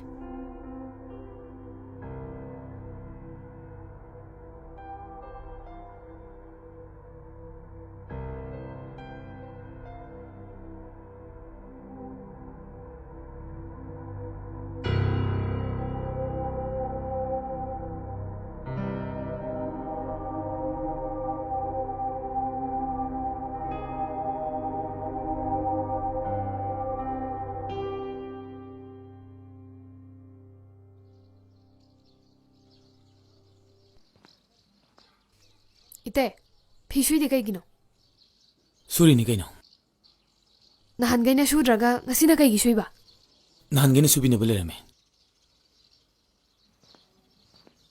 이때 năng tới sẽ cây nó năng tới sẽ cây nó cái sao thế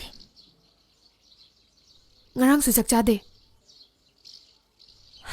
adumai do gonoi te cái gì nè nang junang ipirip lepo ai sumatang sabada ai yaning mapamba pangthokani ite adumna de haigano ai nangi chakri sibu karamna khango haino khanguranu nang nuai leto maisa phanglura ba thamoise mathana saksasano tangwi ulambana punamaki parani ite nangna chukhat piramba mairi do kasi sumutri punsigi oine sumutlaroi oidebane namthakni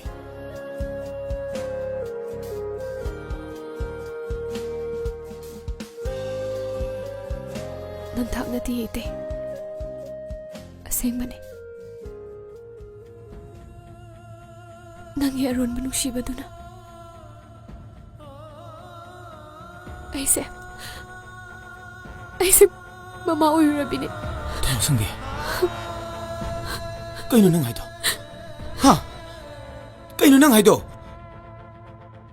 ꯋꯥꯅ ꯈꯣꯡꯕ ꯂꯩꯔꯛꯈꯤꯕꯅꯤ ꯊꯤꯕ ꯌꯥꯕ ꯊꯤꯕꯗ ꯐꯪꯃꯟꯗꯕꯗꯒꯤ ꯅꯪꯒꯤ ꯅꯨꯡꯁꯤ ꯈꯨꯗꯣꯜꯗꯣ ꯃꯃꯤ ꯁꯥꯃꯟꯈ꯭ꯔꯕꯅꯦ ꯀꯩꯅꯣ ꯍꯥꯏꯁꯤꯕꯣ ꯑꯩ ꯌꯨꯝ ꯄꯥꯜꯂꯔꯣꯏ ꯑꯩ ꯅꯪꯒꯤꯗꯃꯛꯇ ꯍꯤꯡꯉꯒꯦ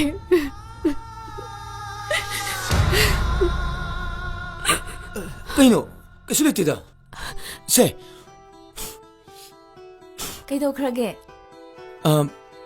ꯃꯃꯤꯠꯇ ꯌꯨꯔꯥꯡ ꯆꯪꯈ꯭ꯔꯦꯅ ꯍꯥꯏꯕ ꯃꯥꯏ ꯃꯃꯤꯠꯁꯦ ꯌꯥꯝ ꯆꯪꯈ꯭ꯔ ꯄꯣꯠꯅꯦ ꯁꯦ ꯌꯦꯡꯒꯦꯁꯦ ꯀꯥꯏꯗꯅꯣ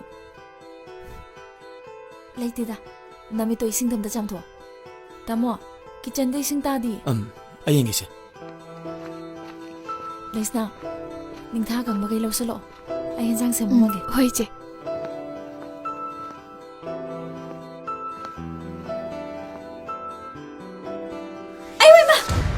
ꯏꯆꯦ 이제! 이제! 엄마! 이제! 이제! 엄마! 세! 엄마! 엄마 호걸로! 엄마 좀 더 보세요! 호스피탈로 보세요! 네! 호스피탈로 보나 보다 보세요! 네! 호스피탈로 보나 보다 보세요! 두나! Hei te bang mabu. Teman mo gusto ang bigyan ako.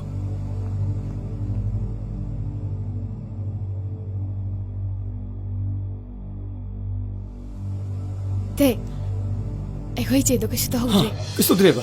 더우지. 난 그sto 드레바.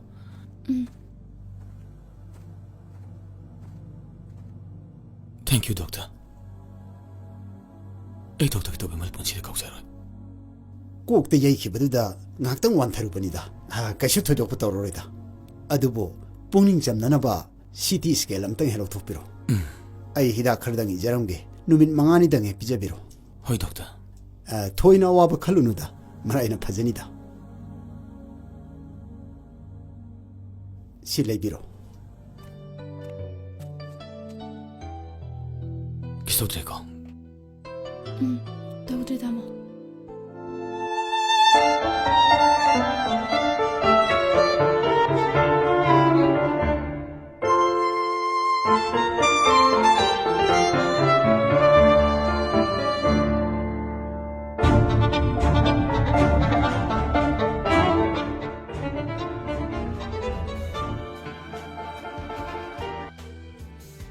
더! 더! 다. 그럼 되게 대다선 라오 잠시다. 장시.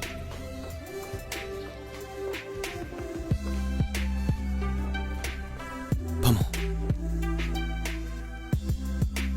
아둑 저거 더 돈토 가가 이기부터 할때 깨기나. 이따오는 와로라노. 도도도데이 폰스 망하라고.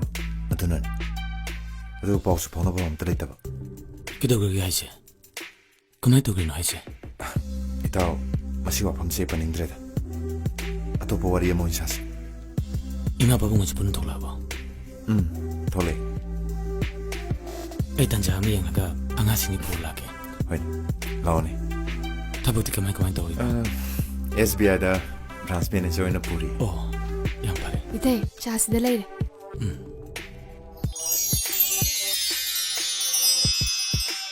자덕세.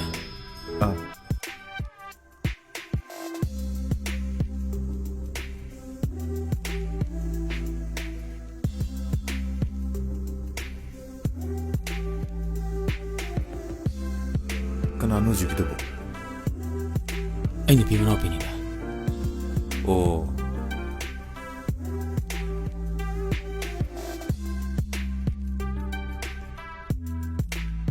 아시행 온다 비로다나.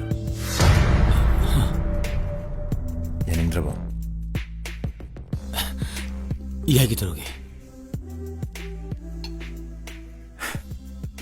ꯌꯨꯝ ꯋꯥꯈꯜꯁꯦ ꯑꯩꯉꯣꯟꯗꯗꯤ ꯏꯟꯇꯔꯦꯁ ꯂꯩꯔꯨꯗ꯭ꯔꯕꯅꯤꯗꯣ.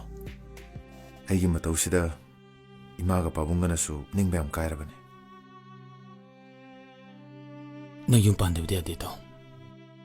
이마 바봉에 갈라가 ꯍꯧꯈꯤꯕ ꯀꯌꯥꯗ ꯀꯧꯊꯣꯛꯈꯤꯕ ꯇꯥꯏ. ꯑꯗꯣ ꯉꯁꯤꯗꯤ ꯃꯐꯝꯁꯤꯗ ꯂꯥꯛꯄꯗꯒꯤ ꯊꯃꯣꯏꯁꯤꯗ ꯌꯦꯅꯤꯡ ꯑꯃꯗꯤ ꯍꯨꯜꯍꯟꯈ꯭ꯔꯦꯗꯅ ꯀꯃꯥꯏꯅ ꯇꯧꯁꯤꯒꯦ ꯄꯨꯝꯅꯃꯛ ꯅꯪꯅ ꯈꯨꯠꯇ ꯂꯩꯔꯕꯅꯤ ꯅꯪ ꯇꯁꯦꯡꯅ ꯂꯦꯞꯄꯕ꯭ꯔꯣ ꯈꯪꯍꯧꯗꯅ ꯎꯈꯤꯕ ꯃꯥꯏ ꯁꯛꯇꯝꯁꯤꯅ ꯑꯩ ꯊꯃꯣꯏꯁꯦ ꯃꯥꯏꯌꯣꯟ ꯑꯃꯗ ꯄꯨꯈ꯭ꯔꯦ ꯉꯥꯏꯈꯣꯅꯦ ꯃꯥꯕꯨ ꯀꯩꯗꯧꯔꯤꯒꯦ ꯊꯕꯛꯇꯤ ꯇꯧꯗ꯭ꯔꯤ ꯅꯔꯁ ꯇ꯭ꯔꯦꯅꯤꯡ ꯂꯣꯏꯔꯕꯅꯤ ꯏꯃꯥ ꯄꯥꯕꯨꯡꯒꯤ ꯄꯥꯝꯖꯕ ꯑꯗꯨ ꯁꯣꯏꯗꯅ ꯑꯣꯏꯔꯅꯤ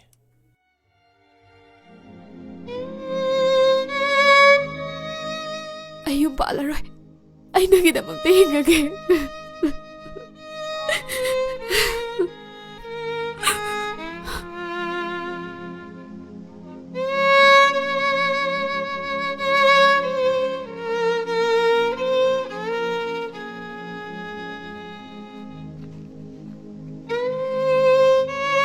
ꯇꯥꯃꯣ ꯃꯊꯛꯇ ꯂꯩꯔꯤꯉꯩꯗ ꯂꯥꯛꯄꯨꯖꯍꯧꯗ꯭ꯔꯦ ꯍꯩ ꯃꯍꯤ ꯁꯦꯝꯃꯛꯀꯦ ꯌꯥꯅꯤꯗ ꯑꯗꯨꯗꯤ ꯐꯤꯔꯣꯟꯗꯣ ꯍꯣꯡꯗꯣꯛꯑꯁꯦ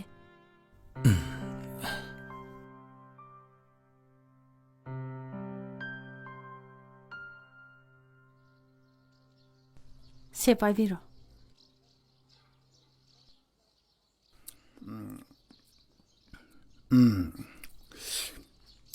ꯉꯔꯥꯡ ꯅꯃꯥꯅ ꯆꯥꯅ ꯅꯨꯡꯉꯥꯏꯅ ꯋꯥꯔꯤ ꯁꯥꯟꯅꯩꯗꯨꯅ ꯀꯩꯅꯣ ꯑꯣ ꯑꯩꯗꯤ ꯃꯣꯏ ꯄꯥꯎꯗ ꯍꯥꯏꯒꯦ ꯇꯧꯔꯒꯅꯦ ꯀꯥꯎ ꯂꯩꯔꯤ 이봉호도 나한 사나한호에다 ꯆꯠꯂꯨ 말리. 아다 사나한기 이베마두기 만au 누피 ꯑꯃ ꯂꯩ 말리. ꯑꯗꯨꯒꯤ 누피 ꯃꯆꯥꯗꯨ ꯑꯣꯏꯔꯗꯤ ꯌꯨꯝ ꯄꯥꯜꯂꯁꯨ ꯌꯥꯔꯦ ꯍꯥꯏꯔꯛꯄꯒꯤ ꯋꯥꯅꯤ.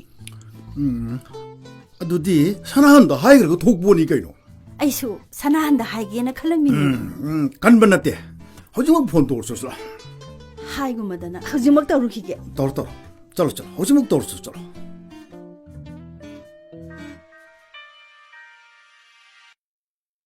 ꯍꯜꯂꯣ. 이bunga. ꯑꯩ ꯊꯣꯏꯕꯒꯤ ꯃꯃꯥꯅꯤ. 이마. ꯀꯩ ꯂꯩꯔꯒꯦ? ꯏꯇꯥꯎꯁꯨ ꯅꯍꯥꯟ ꯂꯥꯛꯑꯝꯕꯅꯦ. ꯅꯍꯥꯟ ꯂꯥꯛꯑꯝꯕꯗꯨꯒꯤꯅꯦ ꯏꯃꯥꯅ ꯐꯣꯟ ꯇꯧꯔꯛꯏꯁꯦ. ꯀꯩ ꯂꯩꯒꯦ ꯏꯃꯥ ꯍꯥꯏꯕꯤꯌꯨ. ꯑꯩꯕꯨ ꯏꯆꯥꯒꯤ ꯃꯇꯦꯡ ꯑꯃ ꯂꯧꯗꯕ ꯌꯥꯗ꯭ꯔꯦꯅꯦꯍꯦ. ꯅꯇꯥꯎꯁꯦ ꯑꯅꯧꯕ ꯄꯨꯟꯁꯤ ꯑꯃ ꯁꯦꯝꯗ꯭ꯔꯗꯤ ꯀꯃꯥꯏ ꯇꯧꯅꯤ? ꯐꯅ ꯀꯨꯏꯔꯦ ꯌꯨꯝ ꯄꯥꯟꯅꯕ ꯇꯛꯅꯔꯛꯄ. ꯁꯨꯡꯌꯥ ꯌꯥꯗꯦ. ꯑꯗꯣ ꯅꯪꯒꯤ ꯅꯅꯥꯛꯇ ꯅꯍꯥꯟ ꯆꯠꯂꯨꯕꯗꯒꯤ ꯃꯥꯒꯤ ꯋꯥꯈꯜꯁꯦ ꯄꯨꯔꯥ ꯍꯣꯡꯈ꯭ꯔꯦ. ꯉꯥꯏꯈꯣꯅꯦ. ꯅꯣꯏ 이베ꯃꯒꯤ ꯃꯅꯥꯎ ꯅꯨꯄꯤ ꯑꯃ ꯂꯩ ꯍꯥꯏꯔꯤꯁꯤꯕꯨ ꯆꯨꯝꯕ꯭ꯔꯣ? ꯍꯣꯏ ꯃꯥ ꯆꯨꯝꯃꯦ. ꯑꯗꯨ ꯀꯝꯗꯧꯁꯤꯒꯦ? ꯅꯪꯅ ꯌꯥꯅꯕ ꯑꯝꯇ ꯁꯤꯜꯂꯨꯗꯅ. ꯃꯗꯨꯃꯇꯪ ꯅꯪꯅ ꯁꯤꯟꯕꯤꯔꯗꯤ ꯑꯩꯈꯣꯏ ꯏꯃꯨꯡꯗ ꯅꯪꯒꯤ ꯁꯤꯡꯕ ꯉꯝꯃꯔꯣꯏꯗꯕ ꯂꯃꯟ ꯇꯣꯟꯁꯤꯜꯂꯗꯧꯅꯤ. ꯑꯗꯨꯝ ꯍꯥꯏꯕꯤꯌꯨꯗ ꯏꯃꯥ. ꯂꯃꯟꯗꯤ ꯏꯃꯥ ꯍꯣꯏꯒꯤ ꯆꯥꯎꯕ ꯑꯃ ꯑꯩꯉꯣꯟꯗ ꯇꯣꯟꯗꯅ ꯂꯩꯔꯕꯅꯦ. ꯍꯩ ꯑꯩ ꯃꯗꯨꯒꯤ ꯂꯃꯟꯗꯣ ꯊꯧꯕꯗꯤ ꯅꯠꯇꯦꯀꯣ. ꯉꯥꯏꯈꯣꯅꯦ. ꯅꯨꯄꯤ ꯃꯆꯥꯗꯨꯕꯨ ꯀꯝꯗꯧꯒꯦ? ꯌꯥꯝ ꯐꯩꯗ ꯏꯃꯥ. ꯃꯗꯨꯃꯇꯪꯗꯤ ꯁꯣꯏꯍꯜꯂꯒꯨꯝꯁꯤꯀꯣ. ꯏꯃꯥ ꯍꯣꯏꯁꯨ ꯅꯣꯡꯃ ꯆꯠꯊꯣꯔꯛꯀꯦ. ꯊꯝꯃꯣ ꯊꯝꯃꯣ. ꯀꯅꯥꯅꯣ? 이타우 토이비 ꯃꯃꯥꯅꯦ. ꯀꯔꯤ ꯍꯥꯏꯔꯤꯅꯣ? 이타우 토이ꯕꯒꯤ ꯑꯩꯈꯣꯏ ꯏꯕꯦꯝꯃꯁꯦ ꯄꯤꯌꯨ ꯍꯥꯏꯔꯤꯕ. ꯀꯔꯤ ꯇꯧꯔꯤꯒꯦ ꯃꯥꯕꯣ? ꯕꯦꯡꯀꯤ ꯕ꯭ꯔꯥꯟꯁ ꯃꯦꯅꯦꯖꯔꯅꯦ. ꯑꯐ ꯑꯐꯕ ꯅꯨꯄꯥ ꯃꯌꯥꯝ ꯂꯥꯛꯄꯁꯦ ꯃꯥꯅ ꯌꯥꯗ ꯇꯣꯛꯄ ꯉꯥꯛꯇꯅꯦ. ꯌꯨꯝ ꯄꯥꯜꯂꯔꯣꯏ ꯍꯥꯏꯔꯤꯔ ꯈꯪꯗꯦ. ꯍꯟꯗꯛꯇꯤꯅꯦ ꯇꯥꯃꯣꯅ ꯌꯥꯅꯕ ꯈꯔ ꯁꯤꯟꯕꯤꯌꯨ. ꯑꯉꯥꯡ ꯍꯧꯔ ꯃꯥꯜꯂꯦ ꯇꯥꯃꯣ.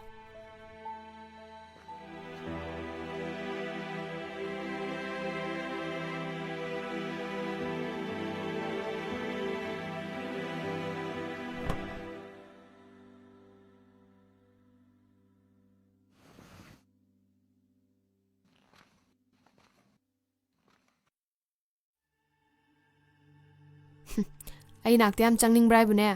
ꯏꯆꯦ ꯂꯥꯛꯑꯗꯤ ꯆꯣꯞꯆꯅꯤꯀꯣ.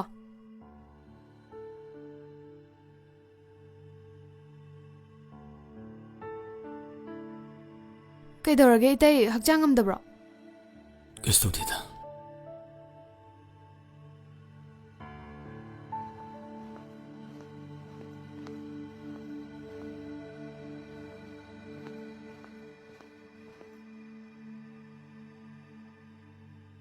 ꯅꯍꯥꯟ nahan lam imanabado bengda branch manager oina puri bane pabungso telecom ki director ne ai nusi puri ba thabak se pabung duna pi ki bane aingonda makhoi gi chawra phalamana ma tondra leire ꯑꯣ ꯑꯗꯨ ꯀꯩꯗꯧꯔꯕ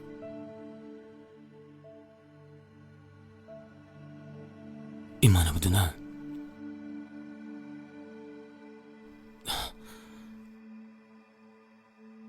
nang piu hairine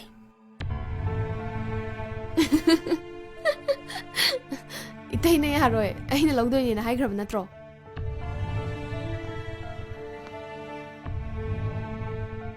makhoi ma yauna taksalaputtuda ai tawam khangdedana hoi haikre ꯑꯗꯣ ꯑꯩ ꯃꯉꯣꯟꯗ ꯌꯥꯈ꯭ꯔꯣ ꯍꯥꯏꯔꯣ ngasidi ai namu kan pangal le roi tore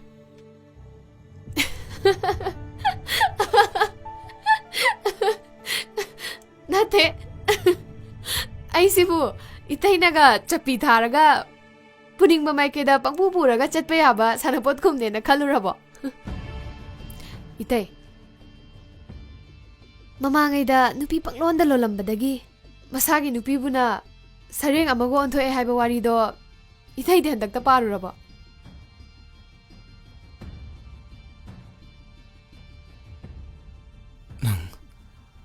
ai waise phagi hoina khandokano phagi hoina khandokano di kaino ai bu nupa ama da hekta thazabagi right nongonda kanana pige ai gisu ipa leiri ima leiri na nang na hairaga aina hekta yagadro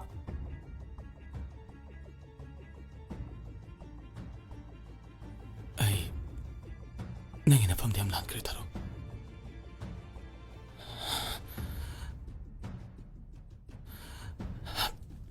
nang ai bom tangak bio sibulan kre hairaga hekta yaradro matam mama dan nong sa saramaga ngasina kai gila muhi dong na namai lolino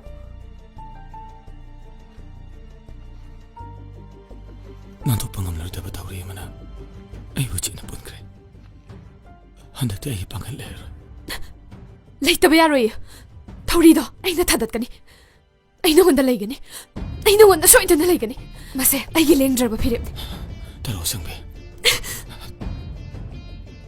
ai gi labi bum na ma na that ki bana tro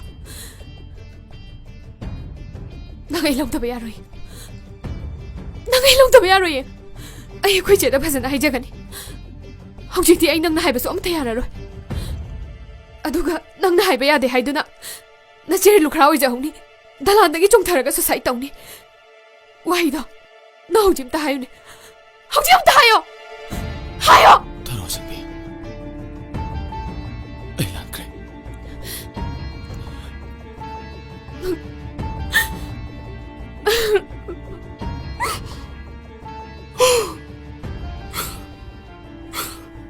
ai bu kyam kuin ot ki gai no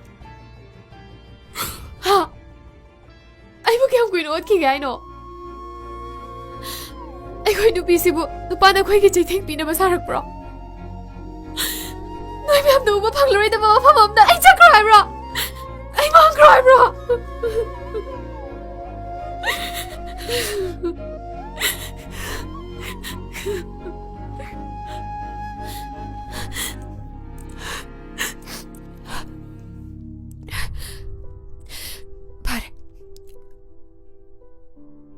ai aroibo oina wahang karange sengna kumuko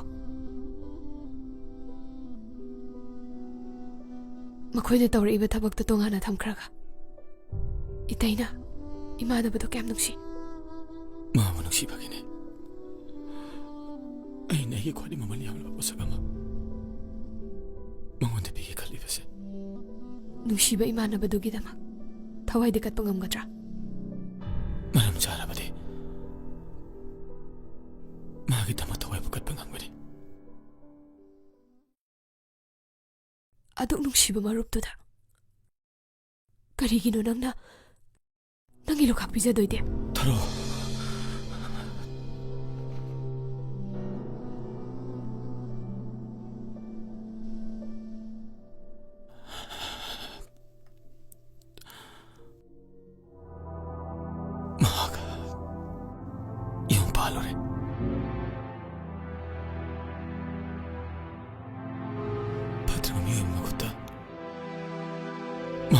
ꯄꯨꯟꯁꯤ ꯂꯣꯝꯈ꯭ꯔꯦ ꯆꯍꯤ 3 ꯍꯧꯈ꯭ꯔꯦ ꯃꯥꯒꯤ ꯐꯤꯕꯝꯗꯨꯗ ꯑꯩ ꯏꯄꯥꯒ ꯊꯣꯛꯇꯕꯅꯦ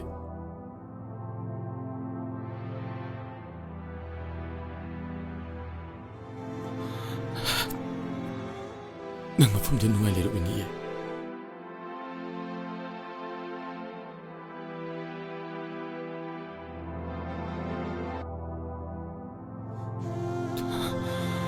ꯑꯩꯈꯣꯏꯅꯤ ꯂꯩꯕꯛꯁꯦ ꯇꯝꯗ꯭ꯔ ꯃꯥꯜꯂꯦ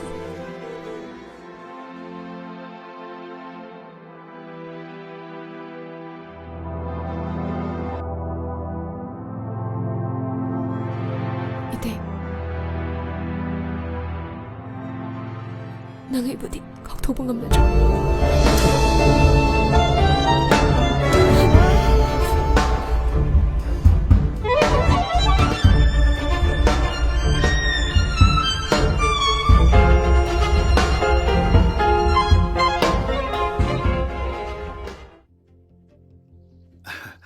ꯑꯍꯜ ꯂꯃꯟꯁꯤꯡ ꯑꯃꯨꯛꯇ ꯈꯨꯔꯨꯝꯖꯒꯦ. ꯌꯥꯔꯦ ꯌꯥꯔꯦ ꯌꯥꯔꯦ.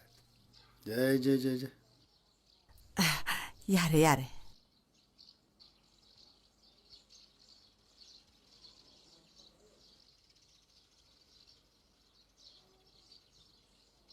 ꯏꯁꯦꯟ ꯇꯥꯛꯄꯤꯌꯨ ꯏꯕꯥꯏ. ꯂꯝꯅꯗꯤ ꯈꯔ ꯇꯥꯝꯅꯕꯅꯤꯅ ꯍꯌꯦꯡ ꯒꯥꯔꯤ ꯅꯨꯡꯂꯤ ꯀꯀꯥꯗꯣ ꯌꯥꯝꯅ ꯋꯥꯏꯗꯅ ꯈꯣꯠꯇꯅ ꯇꯧꯕꯤꯒꯅꯨ. ꯌꯥꯔꯤꯈꯩ ꯁꯦꯟ ꯆꯪꯗꯅꯕ ꯍꯣꯠꯅꯁꯤ. ꯁꯠ ꯁꯠ ꯍꯦꯛ ꯂꯣꯏꯁꯤꯟꯕ ꯌꯥꯅꯕ.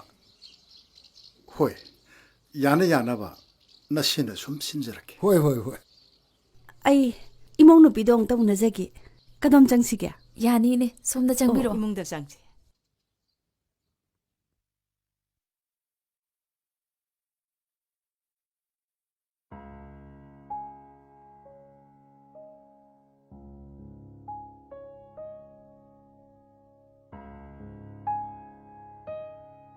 이네, 솜다 장비로. ꯍꯣꯏ ꯍꯣꯏ, ꯌꯥꯔꯦ ꯌꯥꯔꯦ.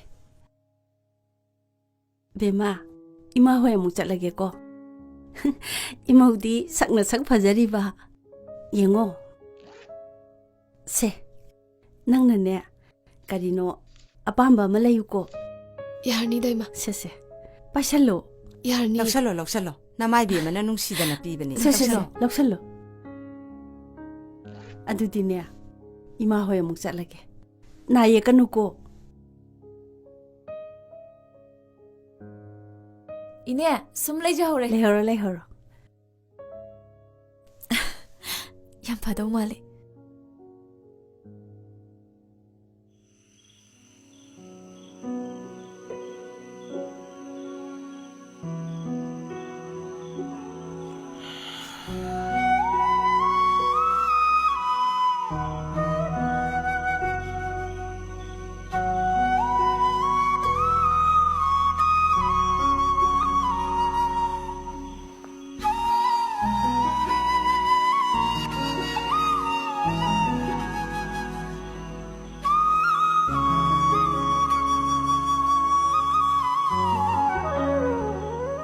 다로, 그게 또 이제 정우의 몽대. 아직바 행시다 까나수 동로이. 파모.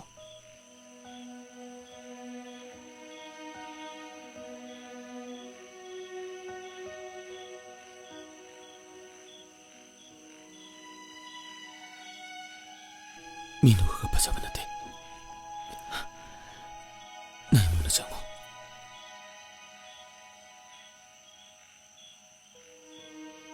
ngasiga ahingsina loikhraga hayengdi migi oikrani kainaramdaigi aroiba mikupsida nangi nanakta ngakta phamge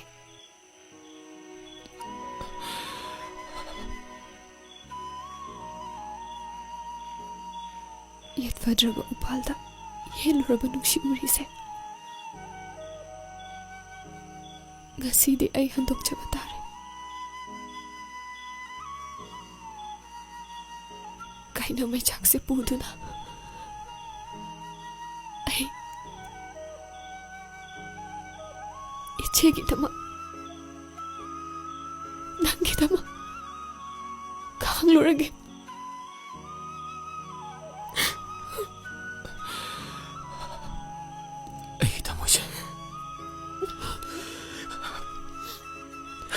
amukan to kaya no.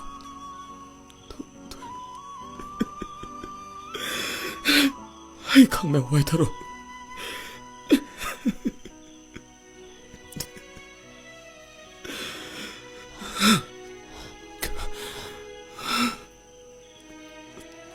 ꯄꯨꯟꯁꯤꯁꯤꯗ ꯑꯃꯨꯛ ꯍꯟꯅ ꯂꯥꯛꯂꯔꯣꯏꯗꯕ ꯊꯥꯕꯜ ꯐꯔꯕ ꯉꯁꯤꯒꯤ ꯑꯍꯤꯡꯁꯦ ꯅꯨꯡꯁꯤꯗ꯭ꯔꯥ?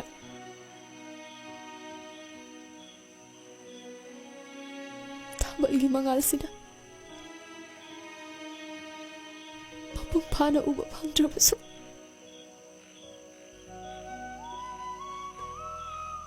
ꯉꯁꯤꯗꯤ ꯑꯩꯒꯤ ꯃꯥꯏꯊꯣꯡꯁꯦ ꯅꯨꯃꯤꯠ ꯄꯦꯟ ꯑꯝꯇ ꯌꯦꯡꯍꯧꯔꯣ.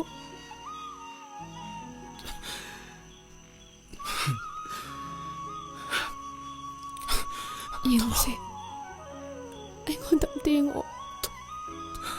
ꯅꯪꯅ ꯉꯥꯡꯉꯤ ꯃꯌꯥꯝꯁꯦ ꯀꯩꯅꯣ? ꯌꯦꯡꯉꯨꯁꯦ. ꯑꯩꯉꯣꯟꯗ ꯑꯝꯇ ꯌꯦꯡꯉꯣ. ꯑꯩꯉꯣꯟꯗ ꯑꯝꯇ ꯌꯦꯡꯉꯣꯁꯦ.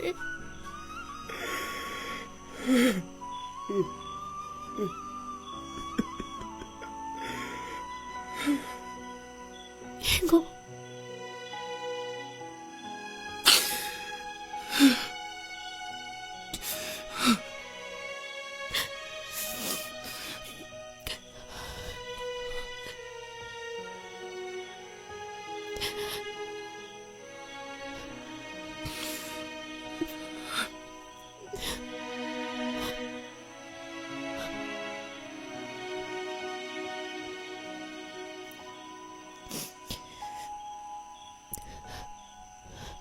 ꯅꯪꯅ ꯇꯝꯕꯤꯈꯤꯕ ꯏꯁꯩꯁꯤꯡꯗꯣ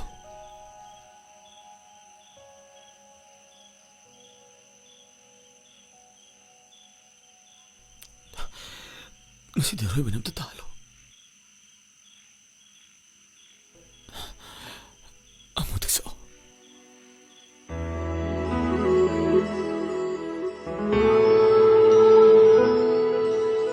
ताइबं मीगीदमक्ति फानाबा मी पुम्नामक नथी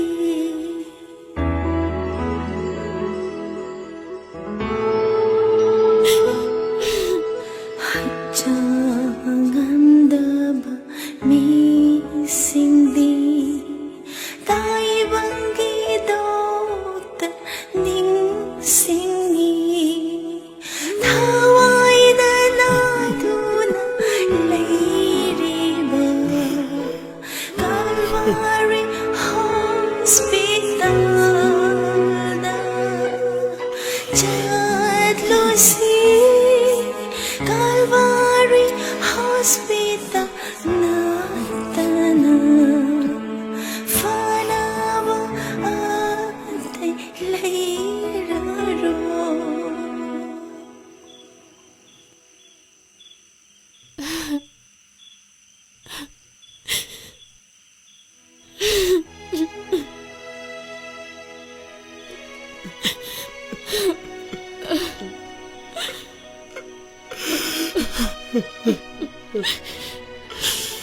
Kasi sino hero boy sa krage.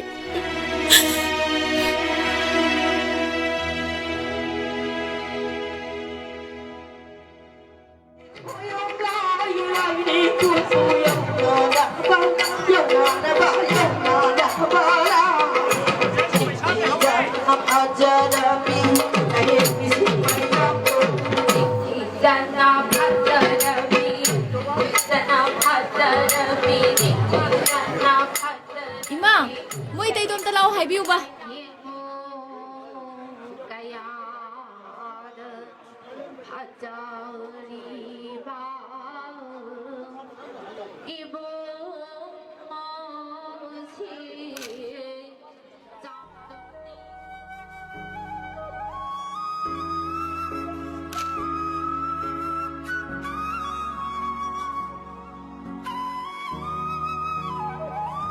हाय हाय लाओ लाओ लाओ ठेंगे ठेंगे ठेंगे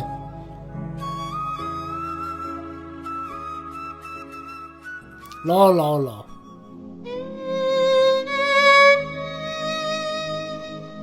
ꯄꯥꯖꯤ ꯈꯣꯏꯔꯝꯃꯣ ꯅꯨꯡꯉꯥꯏꯅ ꯄꯥꯜꯂꯨ ꯅꯀꯣꯛ ꯐꯥꯎ ꯆꯤꯛꯀꯅꯨꯀꯣ